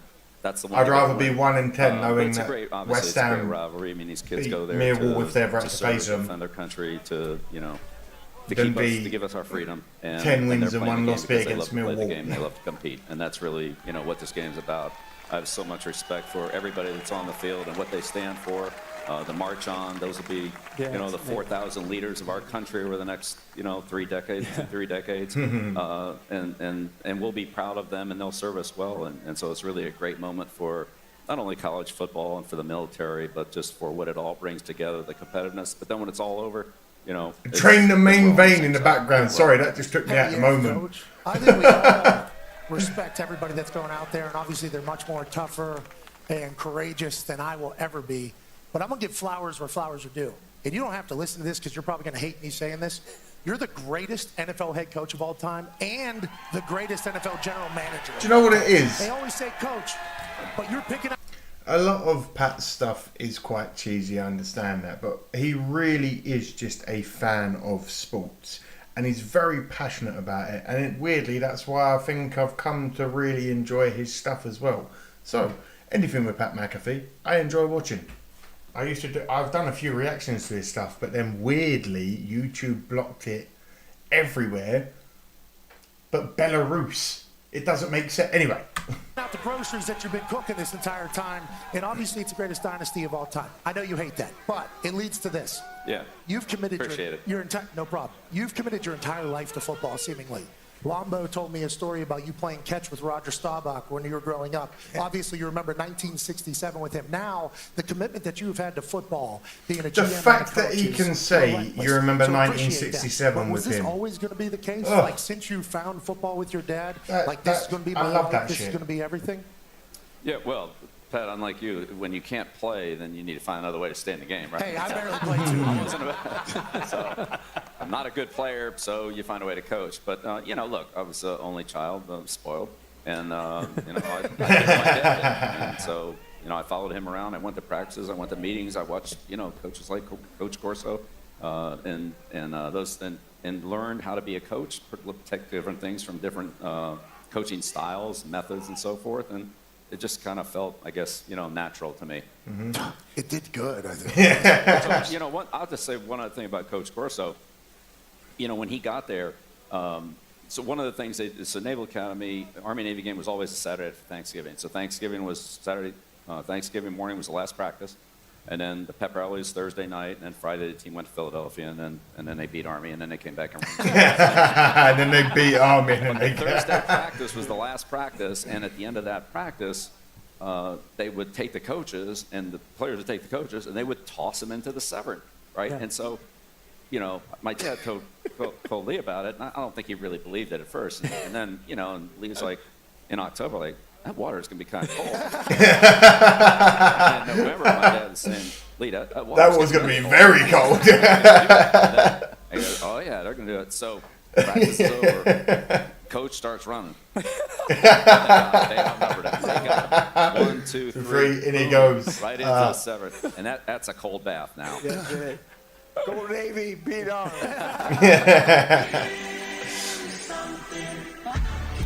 Thank you to ESPN College Football for the video. Little trip down memory lane. It's nice seeing Bill Belichick be more open to media than he's been known to be in the past, etc., etc. But yeah, that was really cool just hearing a bit of history. I appreciate the video. I appreciate the recommendation there, Kyle. The fact that they can, again, 1967, nearly 60 years ago, and they can talk about it. Like, I love that. I love when people have a really good history with each other. Thank you for that, Carl. Let me know what to watch next down in the comments. Let me know your college football team. Have yourselves a great day. Be well. Bye-bye. All right. Let me catch up. Lee's a legend. I'm a grown man, but I'll probably cry when he passes. That's a bit. Do you know what? There's only one person, weirdly, that I feel like that with. It's a British actor called David Jason. When he dies, I will be so sad.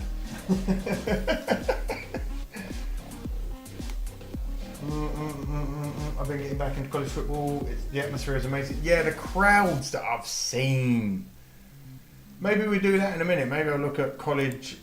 The loudest college crowds or whatever, etc., etc. Right. Ladies and gentlemen, this is your 5-minute warning. I need a few moments. That's for me to know, for you to find out. Be right back.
I'm back. Hello. Oh, I have been reading the chat on here. Hello, hello. Oh, there are some things I want to say to catch up with the chat. TJC. I'll let you know, my good friend. I have rode a motorcycle around Brands Hatch. I did a track day there. Man, so much fun. So much fun. Terrifying. And thinking of the MotoGP racers that come down that back straight, forgive me everyone, I am baked. The back straight of Brands Hatch, front straight, whatever you want to call it. MotoGP bikes come off the floor because they're going so quick along there. I didn't leave the floor once and I was going fast. So they got big dicks on fast bikes. And also with the resale stuff, going back to what you said, Fox. In this modern era, my man, are you surprised at all by resale markets? Let's be honest. Everybody nowadays wants to make a penny. Everybody nowadays wants to make some bread. And look at fucking Ticketmaster. What's happened here with this? I put this on backwards. What's happened there then? Fuck, that's why I didn't go in correctly. Anyway. Alright, cool. Forgive me. Oh, right, I tell you what. I'll show you some. Let's do it now. I'm baked. You've got your biscotti. TJC's here. He's been there.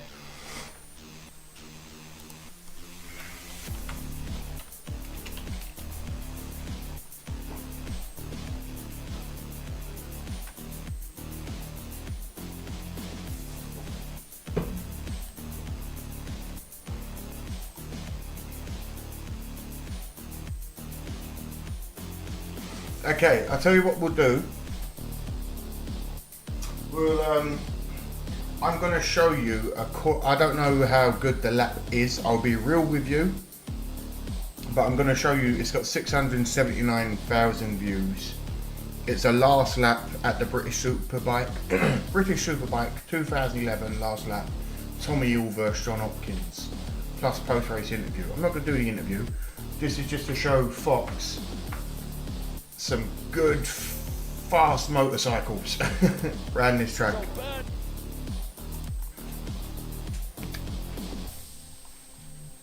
Shut up, music.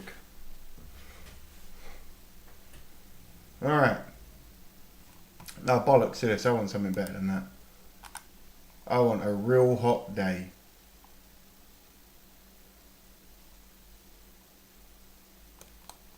Terrible. Filter.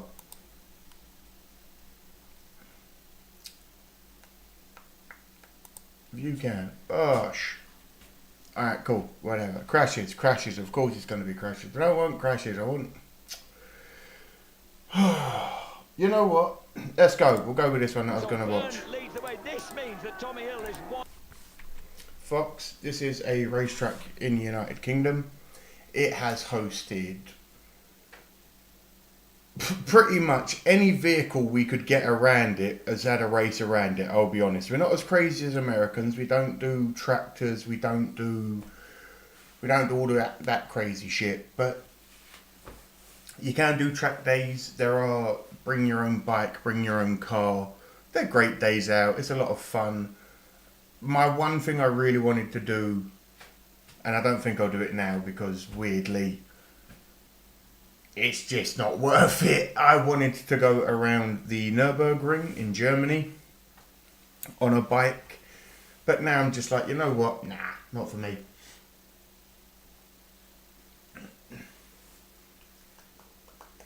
I sent you one more intro for ArmyNet. Thank you, Kyle. Hey, Kyle, listen. Listen here, young man, young friend. Fox also request. I love the requests. We're watching motorbikes, homie.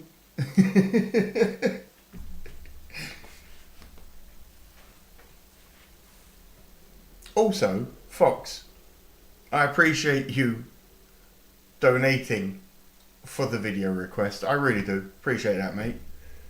Every little helps, and we will soon grow and dominate the fucking land sphere that is this weird internet space. Am I a Travis Pastrana fan? Yes, Kyle. I watched live with these two eyes on television, obviously, because I was in England, but live, as it happened live, the first ever double backflip on a motorbike.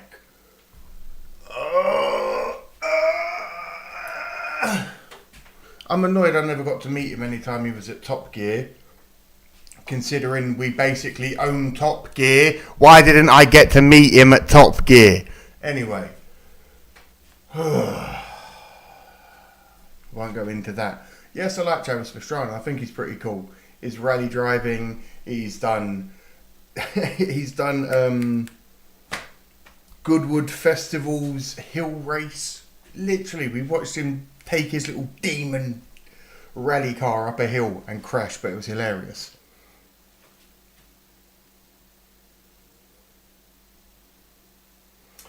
Motocross is huge in Nevada, where I live. All my co-workers ride that. Listen, you live in Nevada. Are you fucking surprised that motocross is a big thing? You got deserts everywhere. Why would you not want to ping across sand on a good bike? He did race in NASCAR. That's what I'm saying. I love that Travis Pastrana has been like, you know what? I'll have a go at everything. Why not? He's done, and I mean like not just the main motorsports. He's done like gumball rallies. He's done. If you don't know what the gumball rally is either, we're going to look at that next. It's all about cars weirdly today, but it ain't all going to be NASCAR. If you don't know what gumball rally is, it comes after the bikes. Fox, pay attention, homie. You're about to see a really cool track. So Byrne leads the way. This means I'm annoyed that the track's wet. in the lead in the championship, I think. Yes, Hill 6.43, Hopkins 6.42 as they come bounding onto the finishing straight. Onto the 18th of 20 laps. See, everyone thinks it's flat. There's so many bumps in the track. It's crazy. Well, you know what Michael Abbott needs to do now? He's got to do something about Hopkins. This is a sector of track though that Hopkins is really, really quick, especially down the bottom bend here, then into Surtees. Oh, he's gone wide. Michael Laverty looked for a way. Here we go. I bet he'd already. That's not how it happened. That he'd already got the pass made. He carried so much speed from. I don't know how he did it. Incredible. This is Tommy Hill. He's having just got to be careful. Take it. He had to go conservatively tight into Surtees. Has he got the speed down Pilgrim's Drop? It's if Hopkins has got the drive out of Surtees to get past Tommy. I'm here. Don't worry. Tommy's quick. From here, Tommy's the quickest man on track, I think. So Tommy Hill, with that inspirational pass, well, he's given himself a chance. And now Laverty is in a position to make a massive difference and to Do you know what? To help his teammate in a big way. This is all well and good. I'm gonna call a veto quickly on this. We're gonna go back to Brands Hatch, but we're gonna look at some Brands Hatch crashes because that video did no justice of the speed you can truly get on the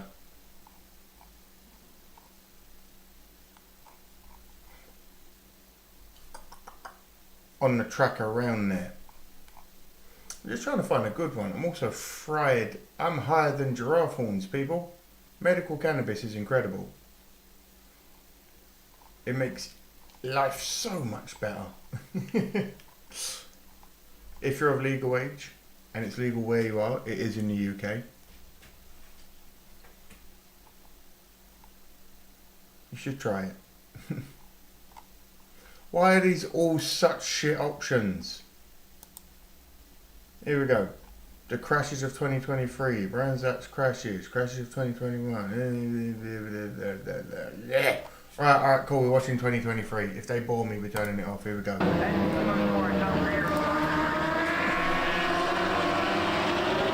Oi! That wasn't. Oh, fuck me. His helmet came off.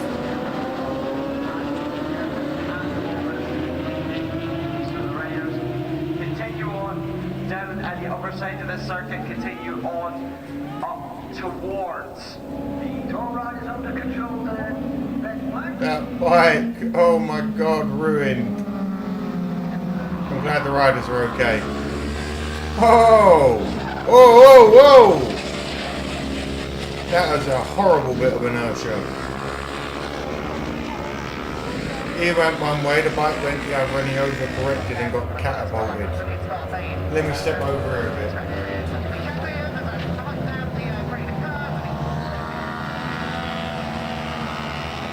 No, I've gone the wrong way. Let me go this way.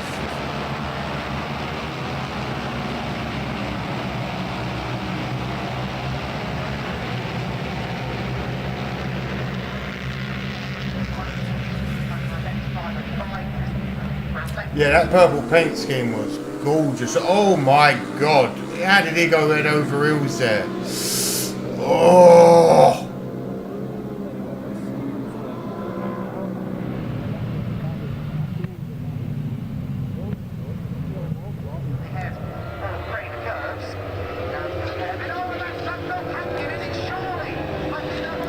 Oh my god, this ain't all Brands Hatch. This is bollocks. I've just realised this ain't all Brands Hatch. Alright, anyway, that ruined it. We'll go look at Brands Hatch crashes then. Screw it.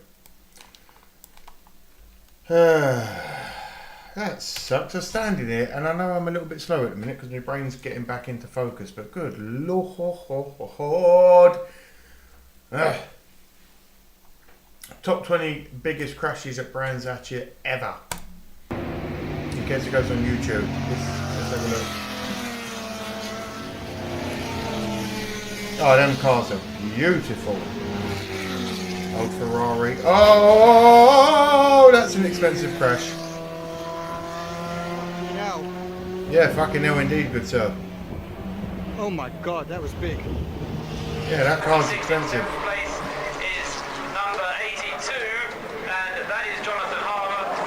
Oh my god, and up and over with a couple of rolls into the tyre wall.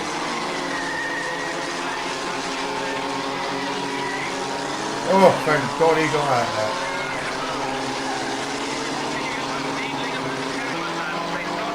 Fucking hell.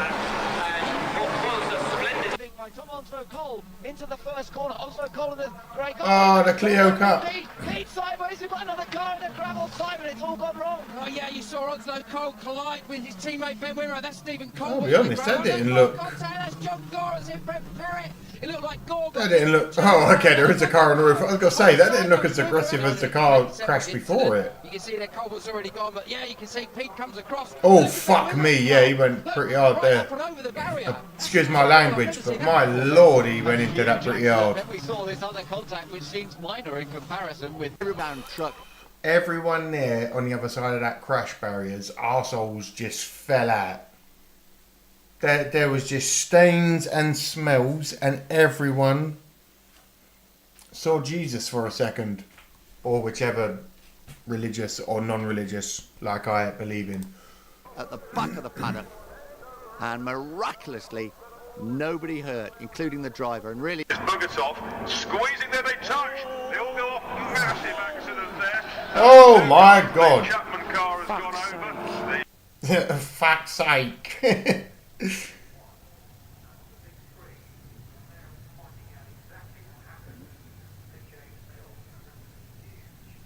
I tell you what, I've had the pleasure of seeing some pretty cool rallycross racing in my life as well. A guy called Pat Doran. He was an absolute fucking animal behind the wheel. He used to drive a supercharged Ford Focus. And his son is also a brilliant driver. Oh yes, here we go, more from the Clio Cup. Who's going where? Little spinny spin. Get it back around. Oh dear God. Oh dear God. Surely that's got to be a record for flips.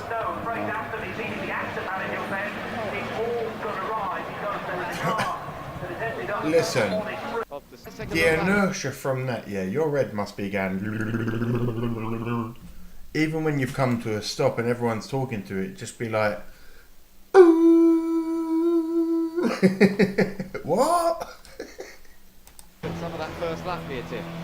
Yeah, this is Giovanardi's on. Alright, listen, no supercharged Ford Focus rallycross cars. Oh my god, they are ridiculously powered. Plato's car and gets turned into the wall in exactly the same way that Onslow Cole did earlier in the year. I've rode around all these corners, and TJC, then he moves back to the right on an awesome track day. Yeah. Oh dear, and he goes into the wall at fairly unabated speed. Oh. Yeah, and look at the way the energy of the car is dissipated as it rolls over. Oh and my also its word! view of it here, Tim.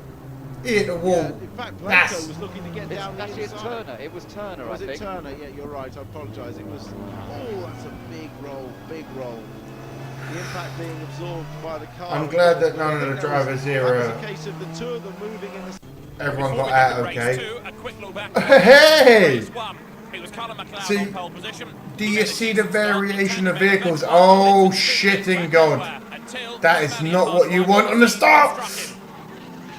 Maliapard in turn, bouncing off the pit wall, the car spinning up the road. And at the end of the lap, out came the safety car boards. Tandy led McLeod, James Nash third. The variation of vehicles that you can get are absolutely The safety incredible. car was deployed. Some saw it, some didn't. And Lee Mumford launched himself over the back of Gary Quigley's car and had this horrifying roll. He was okay, but after that, inevitably, the race had to be stopped. Some drivers acting more professionally The than others. positioning of that neck guard in that car is the only thing that kept him from getting his head ripped off, and you lot might want to get out of the way. You lot might want to get out of the way. You lot might want to get out of the way. Oi, oi, oi, oi. Maybe not. Stay where you are. Enjoy.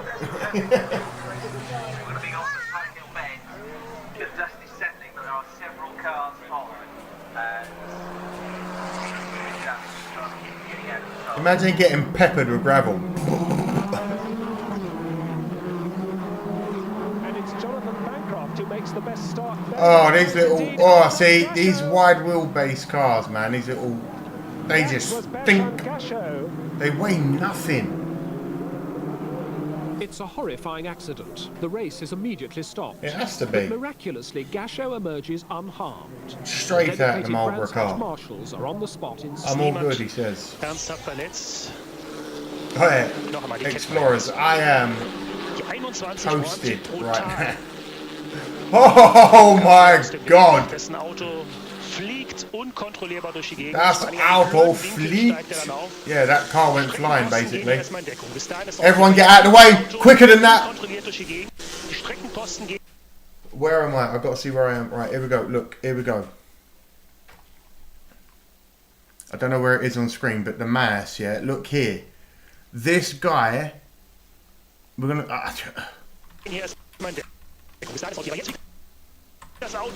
Look! Look!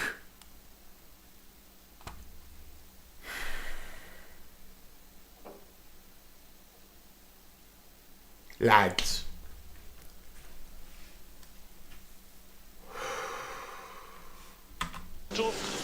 That was a close call. The Subaru Impreza of Arturus Exurius and also of the King lifting Seat Leon. Here we go, the camera panning out. Oh, loads of rolls, nearly into the safety guy. Oh yeah, listen, he hauled arse like he didn't know his 290-pound self could do. He suddenly turned into Usain Bolt and got the fuck out. He was like, no, I'm out. The ground behind his feet lifted up.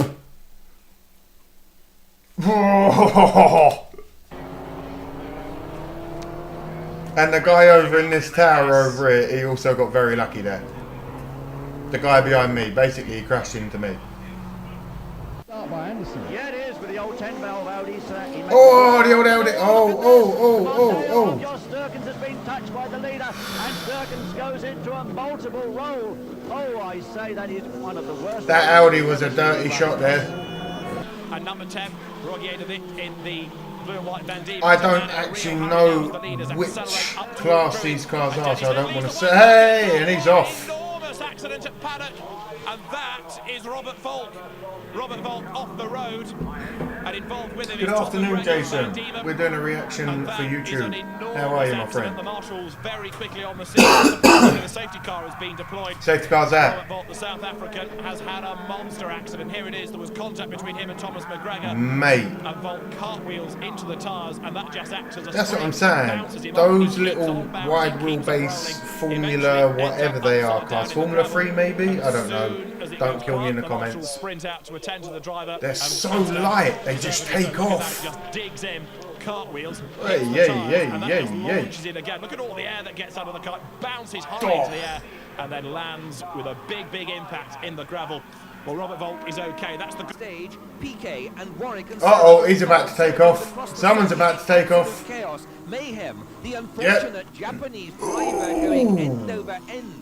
And then cars subsequently piling into each other. The He's all right. go over the top.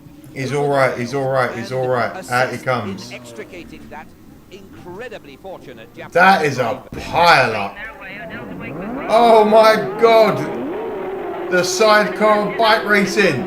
You gotta have bollocks. Oh my God. I don't think he's okay. It's okay. I'll stand in front of it YouTube. He doesn't even know his geezer's off the bike. You know, with Cliff Holland and Georgia. He didn't even know his geezer was off the bike. Look, he looked at his bike. He's like, hold up, where's he gone? Oh fuck, where's he gone? A doll, you know, with Cliff Holland and Georgia. Bartholomew through around the outside trouble, and that in the air is built. Uh-oh. Over the top, it looks like a Matty Graham bouncing high in the air before the roll stopped. Get on the brakes hard, make sure he's alright. Sort of roughly what happened. He ran into the back of the car ahead. Let's just see it off we go. at real time here. And in fact, that's interesting. Oh, he's off. He's airborne. Effectively, because AS Roma was moving to the right to Someone let him pass call on the left. Yeah, and here we the go. RAF because he's taken off. Oh, and that's a terrible accident. Oh my God, he's on fire and all sorts. Massive accident, absolutely huge. The car splitting in half, which is what it's designed to do. The engine and gearbox splitting away. The car that you saw coming down there was Andy Wallace in slow motion. As far as I'm aware, YouTube, nobody dies in this video, so please don't ban it. Somehow misses it all. Wojtek's car rolls down the He barrier. did it to bridge TJC. Talking back to the one. The Armco. Cars everywhere. Johnny Herbert hit by. Do you know what I mean? There's just tyres all over the gaff. 1, 2, 3, 4, 5, 6, 7, 8, 9, 10. Oh my God, yeah, now that's a mad one. Receiving minor injuries. Injurelf. Sorry, his accent's lovely. Oh man. Right. In case this does go on YouTube, let me know what you thought of that. That was Fox. I hope you enjoyed TJC. I hope you enjoyed. I hope that filled the quota for everyone's crashes for a bit. Let me know what to watch next. Come join the live streams. Have yourselves a great day. Be well. Bye bye. Right. You'll have to forgive me. I will be back in 30 seconds. I have been chugging water like a camel, and now I've got to go and piss like a racehorse. Jason, how are you, my friend? Open wheel cars are horrific for flipping. You're not wrong there, my friend. But I will have to quickly take a bathroom break. Richard Petty. Yes, Fox. Give me 2 seconds. Give me 2 seconds. I'll be right back.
The year is 1981.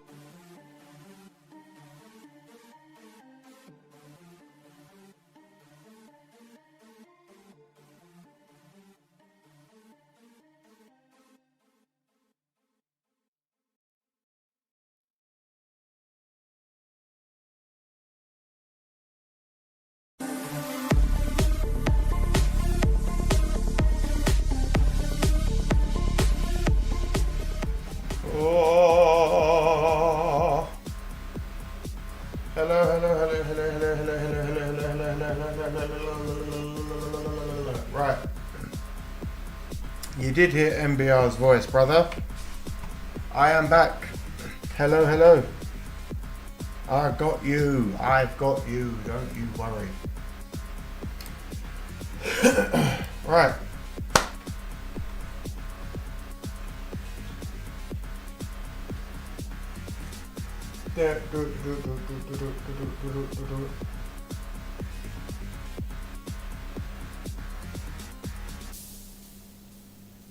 Hello everyone, I am back. Let me just catch up. I'm a little bit fried. Hello.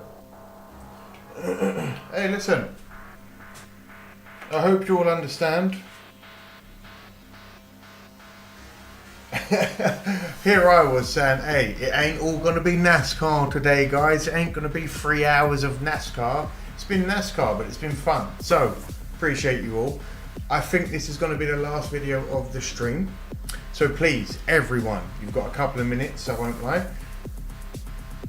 If you've got something to chill out with, a beverage, a snack, a smoke, anything like that. Hello, Jimmy, thank you for still being here. I appreciate it. You've got, and I mean this with the best intentions, I need about 4 minutes. So do what you've got to do amongst yourselves. I'll be right back in 4 minutes. Imagine it's like an ad break for yourselves. It's crazy, I know, but then we're going to go into this 20-minute video, Richard Petty's last Daytona 500 win. Please bear with me. I will be right back.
Hello, all you beautiful explorers, I'm back.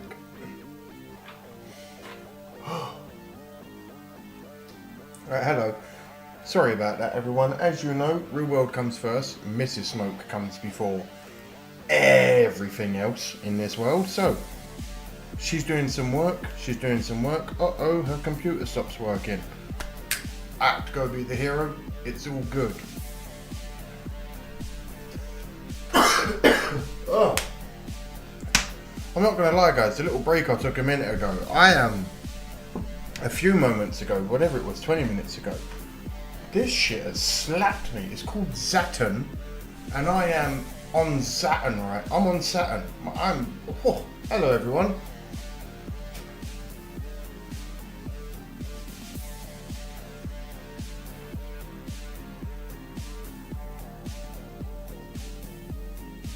Oh, pardon me. Right, here we go.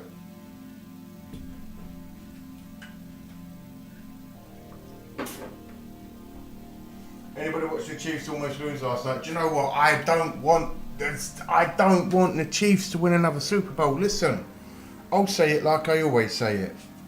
Patrick Mahomes, big man, you are gonna be the greatest of all time. You're gonna get more rings than Brady, okay? But brother, fuck off for a year or two. Let some other teams have some fucking limelight. Good God, man.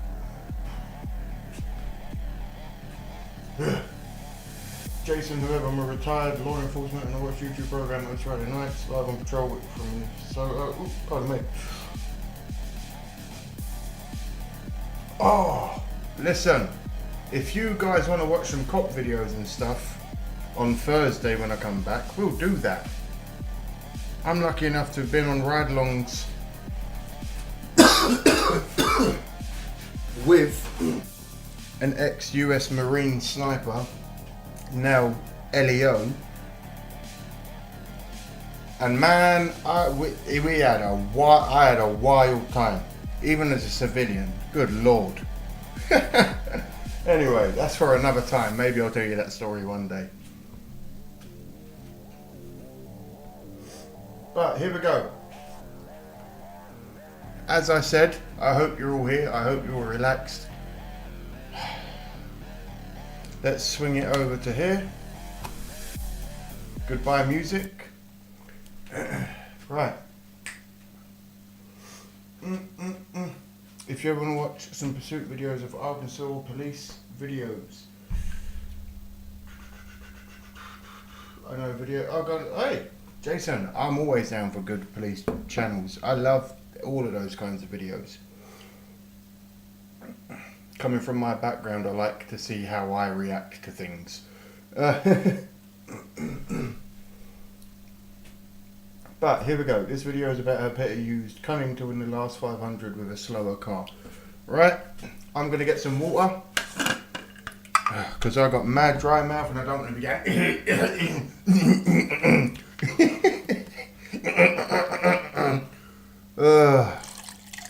I'll be honest with you, gentlemen. Sorry for the water sound down the microphone.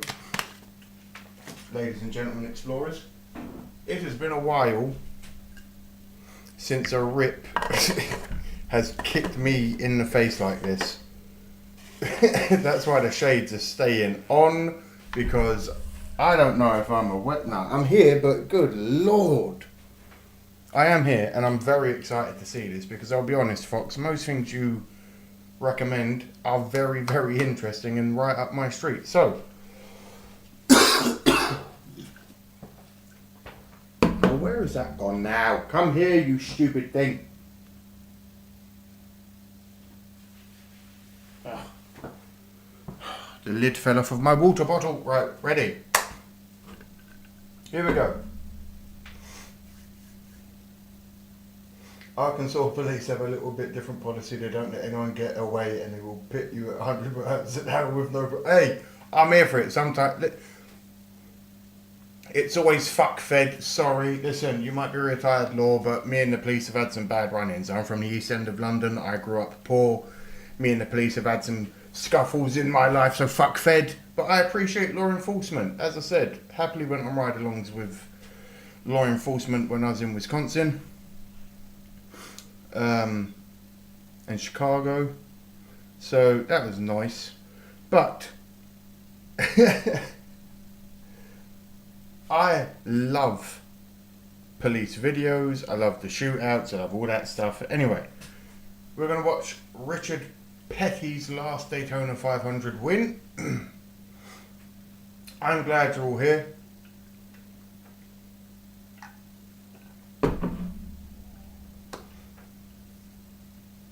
I just ranked the Turn 1 Talladega when sim racing. Hey, TJC. You better stop doing that or you're going to get fired. Here we go. Right. In case I do put this on YouTube, it'll be a quick little intro for this one. Oh my god, I told you. This has kicked me in the chest and the face. Right. 3, 2, 1. Welcome back to the channel. My name is Jack. We are over here on the live stream. Come join if you're new. If you're old, welcome back, explorers. If you are new, come join. Tuesdays, Thursdays, Sundays. We get baked. We watch videos. It's a laugh. We, on request of Desert Fox in the chat, are about to watch Richard Petty's last Daytona 500 win. I love history. I'm starting to love NASCAR. Match made in heaven. And apparently, we watched a video recently on the live stream of his son restarting his incredible blue, oh god, Thunderbird, Firebird. I can't remember what car it was, so please don't kill me in the comments or the chat, because we will go on the mat and I will win that fight anyway. Like, comment, subscribe, all that good stuff. Join me, won't you? The year is 1981, and nobody knows it yet, but this is a time of change in NASCAR. Already the wide cars in the 1970s have begun to get narrow. Daytona and shrunk, Superbird, thank you, Desert and many Fox. of the legends that dominated the sport for the last decade are reaching the end of their glory days. The 1981 Daytona 500 falls in the firing line of this transition period.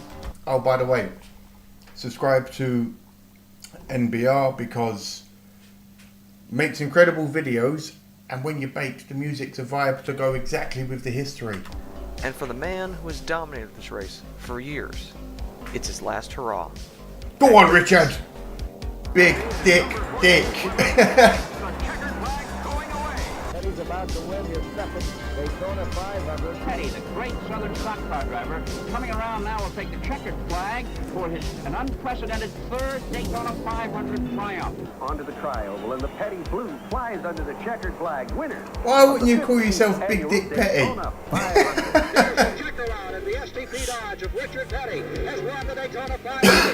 Especially in the 80s, he could have got away with anything calling himself that. Yeah, Big Dick Petty. Fuck all of y'all. Dear God! Crowd up on their feet. One of the most beloved drivers of the Alright, let's go. I'm here. I need to now learn about Petty, clearly, because this dude looks like an absolute gangster. For the 7th time. He looks like an absolute gangster. I'm going to have to learn more about Petty now, ain't I? Like, he just looked like an absolute G. Alright, I'm here. Let's go. Good afternoon from a windy Daytona Speedway. I'm Ken Squire. Good afternoon, Welcome Ken. to America's great race. Thank you, my friend. On a windy day at Daytona, 42 drivers line up on the pit lane. The pole winner is Bobby Allison. Boo! Fuck off, Bobby Allison. That won last year's event, the fastest 500 ever. However, they aren't driving the same manufacturer. The team has swapped to a Pontiac due to the aerodynamic deficiencies that the Oldsmobiles face this year. Yes, in we're 1981, here the cars at have the been narrowed up NASCAR. compared to last year, making handling much more difficult. And already in the twin 125s, 2 cars have lost it and flown upside down due to the handling. my God. And while both drivers escaped relatively unscathed, Oh my the fear is God. that this Oh. will persist with even gustier winds today. I was With taking all the this piss in putting my mind, the mic Allison close, team but has chosen to good run the law lord. body that Pontiac provides, giving them an incredible aerodynamic advantage. Most teams have opted to Buicks this race due to their aerodynamic advantage. but still face a handling problem in the draft with their boxy rear window. The 28 team ran by Harry Ranier, however, picked up on the Le Mans rear end design first, and have an incredible aerodynamic advantage. After this race, though, the rule will be changed to stop this from happening. Ah, you For bastards! Now, Allison can run this Pontiac. Starting in second is Darrell Waltrip, driving for Junior Johnson. Hey, Waltrip, hello, They're on lad. their second race together. This soon-to-be legendary tandem are about to take their Buick and try and win the Daytona 500. Waltrip is one of 14 Buicks in the field, and of the 6 manufacturers in the field, they have the most, with Pontiac Oh my in God, second they do. with 11 cars. Oi. Even Richard Petty is in a Buick, even though in recent years Petty has shied away from the Chrysler in the 500, Big running dick Oldsmobiles in recent Petty. seasons. He still was approached in the offseason by the car company about running their product once again. However, yeah. after a test session where Petty drove a Dodge Murata, it was found to be way off pace, and Petty decided to go with the Buick. With wind gusts of over 40 miles an hour. So he said, no, I'll be real Dodge. Ain't doing it. Ain't doing it. I'm going with the Buick. What happened, man? It's sad that Buick have not produced race cars like that anymore. And down to the first turn. Within a lap, they are reaching speeds of over 190 miles an hour. Allison establishes himself out front. Nah, listen. Alabama gang member. I've just realised this is pre-Dale Earnhardt death, pre-crash walls, pre-neck halos, what was that? Fireworks, it's bonfire night. Jesus Christ. Anyway, I thought someone was coming through my window. This is pre so many safety measures. 5.0, and this is, oh my God. And they're doing 190 on the first lap in Buicks just made out of pure steel. Right, here we go. Apologies for the fireworks in the background, everyone. It's Guy Fawkes night in England. If you don't know what it is, Google it. Neil Bonnet in second. Quickly though, Darrell Waltrip catches up and pushes Bonnet by Allison for the first lead change of the day.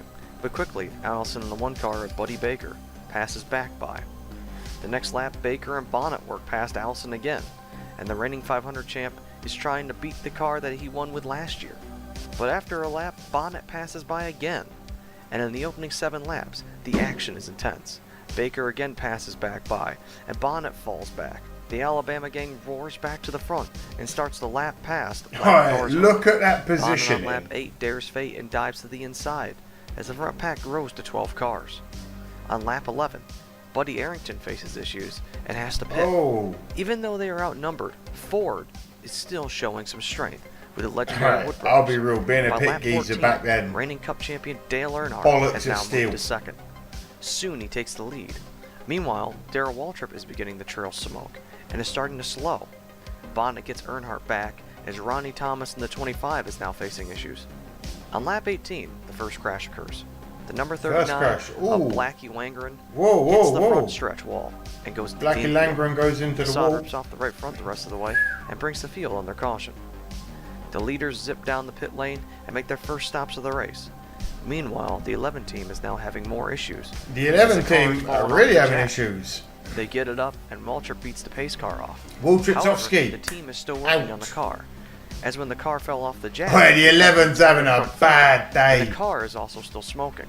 The race restarts with Ricky Rudd in the lead. Other young hotshot Terry Labonte runs second to him. And Terry behind Labonte. that, Allison is cutting through the field Sick and chasing name. them down. Not long after, Allison slices back. And Allison's takes the back lead. in it. Chasing, On lap oh, 29, leading. 3 cars all of a sudden report there's broken windshields. Broken the 93 of Don windshields? Whittington, the 17 of Glenn Jarrett, and the 1 of Buddy Baker. In the onboard shot on Terry Labonte's car, running in the top 5, they have written in crayon, "Hi Justin." This is a message to Terry's week-old son, who is at home watching with Terry's family. Yeah. Harry Gant is now facing issues That's on cute. track and has to pit from the top 5. So cute. The team realizes he's having an ignition issue, and now That's Bonnet not leads cute. again as the Alabama gang continues to dominate. By lap 40, Richard Petty is riding just inside the top 10, as young guns and veterans continue to fight between one. Hold on. Is Big Dick Petty about to come from 10th and be like, right, odds are against me, my car's slower, and I've got a shit ton of pace to make up. Sit back, relax, I'm about to show you all how you do it. One another. The one thing the new car appears to have done is made the racing better. Already 15 lead changes in the first 50 laps, and while riding on board with Terry Labonte, his engine lets go and dumps oil all over the racetrack. Sorry, Justin, And as he Dad pulls couldn't into win. the garage, this happens. With the leaders. Oh, whoa, whoa!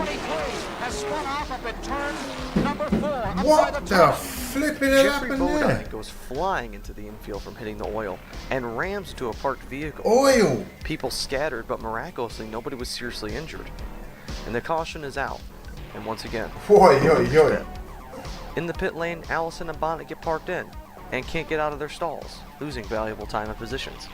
Oh, mate, go, go, go, go, go, go, takes go! the lead ahead of the 28 and 21. Oh, he's Instantly fuming. on the He restart, was they fly by fuming. Earnhardt, and Allison continues to work with Bonnet. Bonnet and Allison again begin the battle as Earnhardt in third watches Yes, on. yes, here we go. Soon after the restart, though. What number was Earnhardt back then? Because I'm only ever used to seeing him in the Intimidator, number 3. The 7 of Bruce Hill hits the wall and brings out the caution. The race goes back green. Oh, is this like Earnhardt's dad? Oh, God. Earnhardt is... So this is Dale Earnhardt Sr. that died in the number 3 Intimidator car, yes? Please don't kill me in the comments. I'm asking the live chat. Come fight me. And again. And lap cars race hard with Allison and Earnhardt. How young was he here then? Because this is a good 20 years before he passed. Whoa. Oh my God, this is young Dale Earnhardt as well. Okay, Big Dick Rick, young Dale Earnhardt. Maybe we sit down on a live stream one day and watch a really, really, really one of the best, like one of these classic races from the 80s or 90s or whatever. It's really, really good. We'll just do the whole race on a Sunday stream one time or something. Is winning when the NASCAR season ends. Tries to stay in front. Soon after, Jeffrey Bodine comes Whoa, back out on track thank and you, continues Desert. his race Thank after you, the TJC. infield excursion. Bonnet, who has fallen back, is trying desperately to get back to Allison at the front, Oh, yeah. making daredevil moves. Them In pit 5 crews laps, Bonnet gains 13 back then. spots and starts pushing Buddy Baker towards the Work. front. Soon they clear to Allison, and Bonnet comes to the point. Allison now moves to second and is stalking Bonnet once more. He passes him back and retakes the lead. Here we The go, two here keep we swapping go. the lead back and forth, Back and as they forth, back and approach forth. halfway. And as they dice through traffic now, the winds keep daring the cars in the wrecks, and Bonnet continues to peak for the lead. Right before green flag pit It's stops, getting though, good. Kill Yarbrough spins out after cutting a Oh. tire and brings out the caution. The field pits once again, and many of the leaders take tires and fuel. Meanwhile, AJ Foyt ran the stop sign at the end of pit road. Oh, and no. He penalized the lap. Oh, and no. He is fuming. As he's leaving the pit lane, he shakes his fist at the stop sign man at the end of the pit exit. While all this is going on, Johnny Rutherford comes in. That's for the not a restart time and where has you want to clutch get a problem. pit And violation, on the lads. Bill Elliott holds the lead, but quickly is passed by Allison and Bonnet once again. Oh. At halfway, Bonnet leads now over Earnhardt, and Allison is in third. Still, over 10 cars are racing for the lead, which was a rarity for the time at halfway. In the lap after halfway, Allison blows by for the lead. Oh, After yeah. a couple laps, they shuffle more and more, with Baker taking the point, and the sun starts to peek out as the leaders continue to fight. Waltrip is now third, but his car has been smoking now for over 100 laps. Meanwhile, Parsons comes in. These and is cars facing are serious mental. overheating issues, prematurely ending his race. The race is still between the 21 and 28, however, and Jimmy Means now I'm not comes in talking with much engine issues as because well. this is The race for this lead is still tight, wicked. and no This one's is get so away. good. And the reason for why this might be the case is due to NASCAR possibly being way more lenient in tech inspection this morning to try and make sure the field Look at that stays caught overtake. up with that 28 Pontiac Le Mans body. As the race progresses past halfway, Darrell Waltrip finally has the smoke catch up to him. The car is Womp slow, womp. and its competitiveness is gone. Mountain Then all of a Dew sudden, Waltrip car Neil comes to a Bonnet stop. suddenly pits. Neil And this Bonnet's allows in as for well. Allison to start running away from the rest of the field. Allison is now booking it with 80 to go, and Baker can't keep up in second. And as Allison's the sun off. starts baking the track, the wind is still gusting at nearly 40 miles an hour. And all of a sudden, Oh my. Bonnet's car slowed, and it's realized that his spoiler is starting to fall off.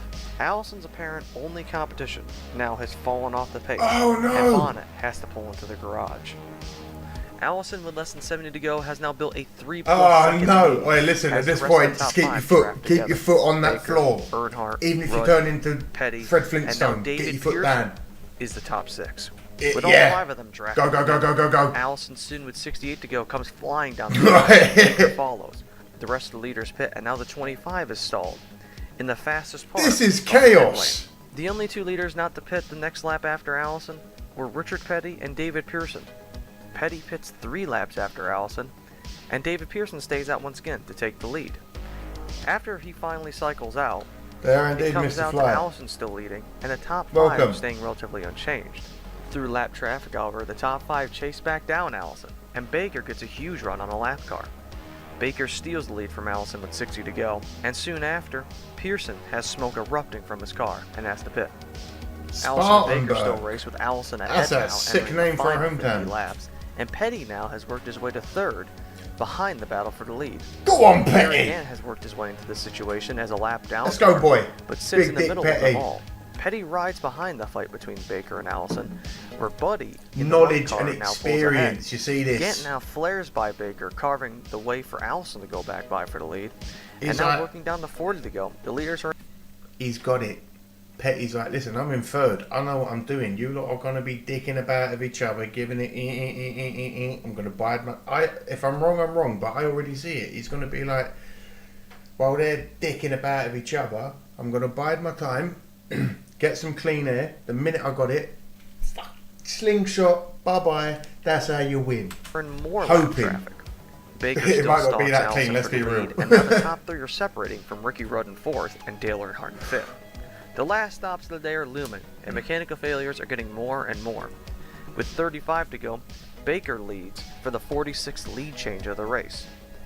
And Bobby Allison comes back by for the 47th lead change. Mm-hmm. Through this battle, Dale Earnhardt catches up and is now racing at the front for the win. Earnhart's giving it an Allison all. once again Go starts on, the running away, boy. and Earnhardt is slowing ever so slightly. What's happening? Petty, meanwhile, has decided to sit back and wait for the leaders to battle. Told ya. Expecting the same result in the 1979 See? Daytona 500. I'm learning, lads. Don't worry. And coming up to the last He's 25 waiting. laps, the field starts the pit cycle. They'll start Coming to 27 to go. dicking each Allison other, pulls and I'll down swing low and round. starts running extremely slow to the pit lane and loses multiple positions. Petty stays out an extra lap as Bobby comes in to an unexpected crew and has realized that the car ran out of gas before expected. And now they need to refire the engine, losing even more precious time. They change 2 tires and fill it with gas in 15 seconds. Petty and Rudd continue to stay out, coming to 25 laps to go. Fuel and 4 And then tyres Rudd in now 15 comes seconds. The lap after comes Mwah. to 24 to go. Back Petty then stays as out well. another lap, and Rudd takes 2 tires and fuel as well. Oh, go on, Petty the boys. finally comes in with 23 laps to go. Wait. Are they also the 5-bolt wheels? Like, or is it a single bolt back then? That team was hauling arse. 4 laps after Bobby Allison, he rolls to a stop. Pit crew's in the business. Dale Inman, the crew chief on this car.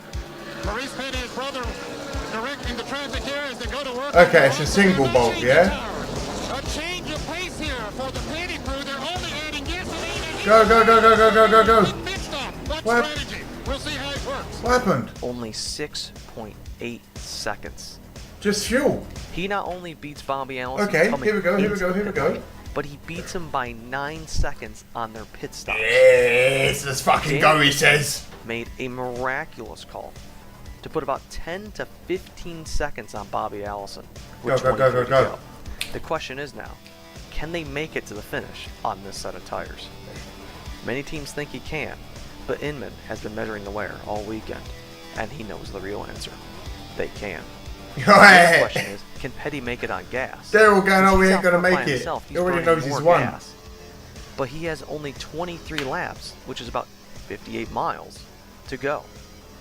Bobby Allison, meanwhile, who's fallen back to 5th, has chased back down the 2nd through 4th group from 4 seconds back. How? And now needs to close 10 seconds on Petty. Here we go. That's a 17 lot of to go. time. The gap is 9.8 seconds. With 10 laps to go, the lead is 8.6 seconds. Look at And this, Allison's man. This not is closing so fast cool. enough. Dale Inman is working diligently to tell him the speed and pace that Petty needs to go. With lap traffic ahead, Petty's going to have to work for his 7th Daytona 500. With 8 to go, the gap isn't closing. Petty hasn't had the fastest car, nor the most notable or most dominant performance, but with 6 to go, Richard Petty is about to win a 500 by doing what he does Come on, best. camera, don't fuck it up now. Outlasting and outsmarting the competition. That's what I mean. He knew all he Richie needed Rudd was is now fuel. forward up to 3rd, and Petty now has 10 miles to go. Oh, 3 to go. he's and running. the interval is 7.6. Now it's down to 6.9. That's a very nice 2 color, to go, like and it's 6.5. colorway on that car as well. Not enough time, but Allison is still charging, doing everything he can. To I the told white ya. flag. Flintstoning. His foot is about to go Fred Flintstone, and he's about to run it round there to get this win. Final lap. He is pushing. Everyone's behind him. Anyone in front of him, get the fuck out of the way. Everyone behind him, mwah, deuces. He's off. Go on, the lad. Big Dick Petty, charging down the lane. Knowledge, experience, power.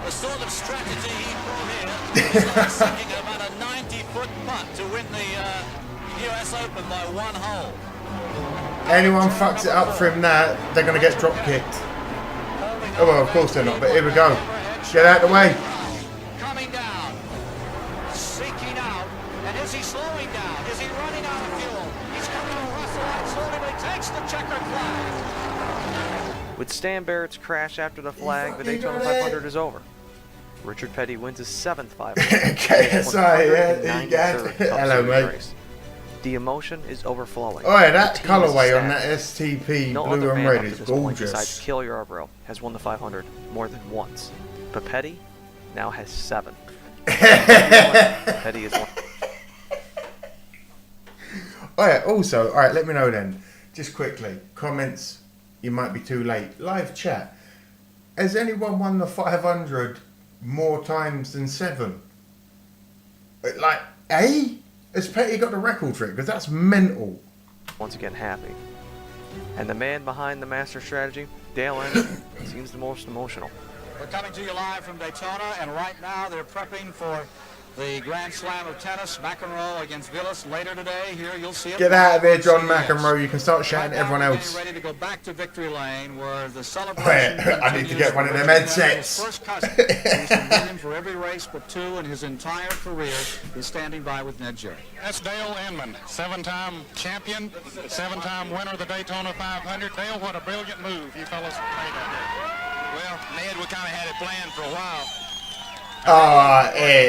The confidence. And then the other guys kind of slipped in on us before we was ready for them, and we'd had it planned that way. If it had been a caution, we'd have had the race.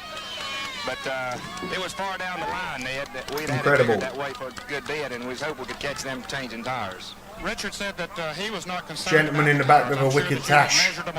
Good on you, lad. How far you could go. There was no tire wear at all in the 125-mile races. There was no tire wear all week, and they knew. They had it planned.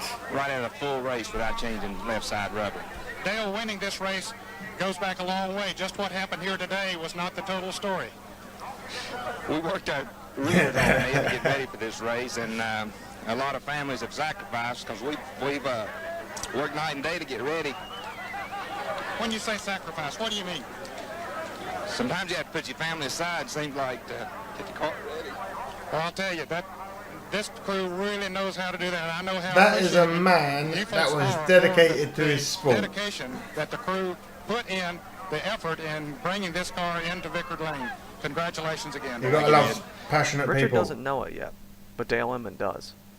After this race, Dale would leave Penny Enterprises for the first time ever in his career and go work for the Rod Osterlund. Maybe that's why he got #2 emotional, car. because he knew he was Not leaving. only was this Richard Petty's last Daytona 500 win, but he and Dale Inman would never win a race together. Yeah, again. clearly that's why. He weren't passionate. He was just upset because he knew that they were breaking up. I got lied to. Thank. What are we doing? Don't go anywhere over there. Oof. Thank you to MBR for that incredible video. Thank you, Fox, I believe, for the incredible suggestion.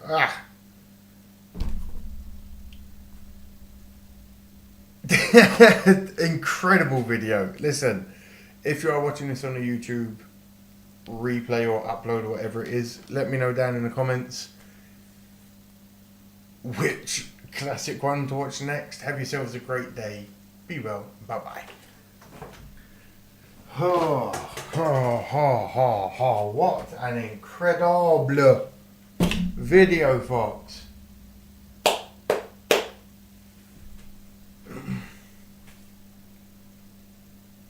Right. What's up, everyone? Hello, everyone that's joined. You're kind of late, I'll be real. It is what it is, I'm afraid. Hey, everyone. Listen, when we move, whenever it is, the streams will be so much longer. But we got neighbours right now and it's annoying. So we have to be a little bit respectful in that sense. But, what an incredible video.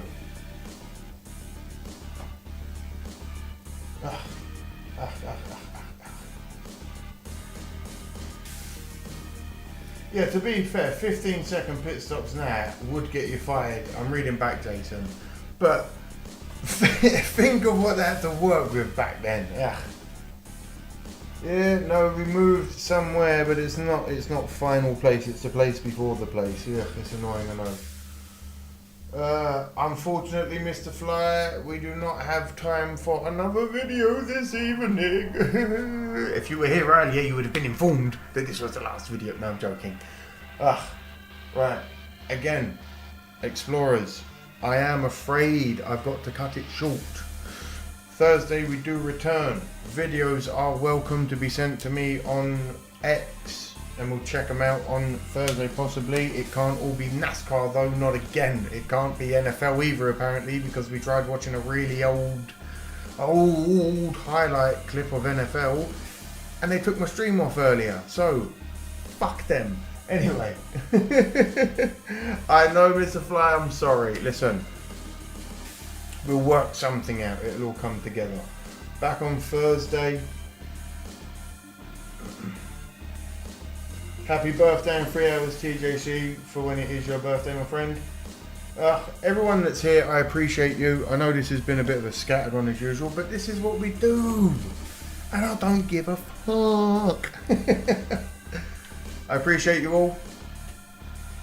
Thank you all for watching. If you are just here, you're going to have to wait for the uploads separately or go back and watch the live repeat when it's done and YouTube sorts it out for me. Well, the next stream you should do Racing's Most Bizarre Accident by Emp Lemon. Oh, we love Emp Lemon. So yes, Mr. Fly to the Sky. Get here, someone remind me of it and we'll do it because we fucking love Emp Lemon. We love Emp. Anyway. Emperor Lemon, you're a good man, you make good videos. Explorers, have yourselves an incredible evening, afternoon, morning, day, whatever it is, wherever you are.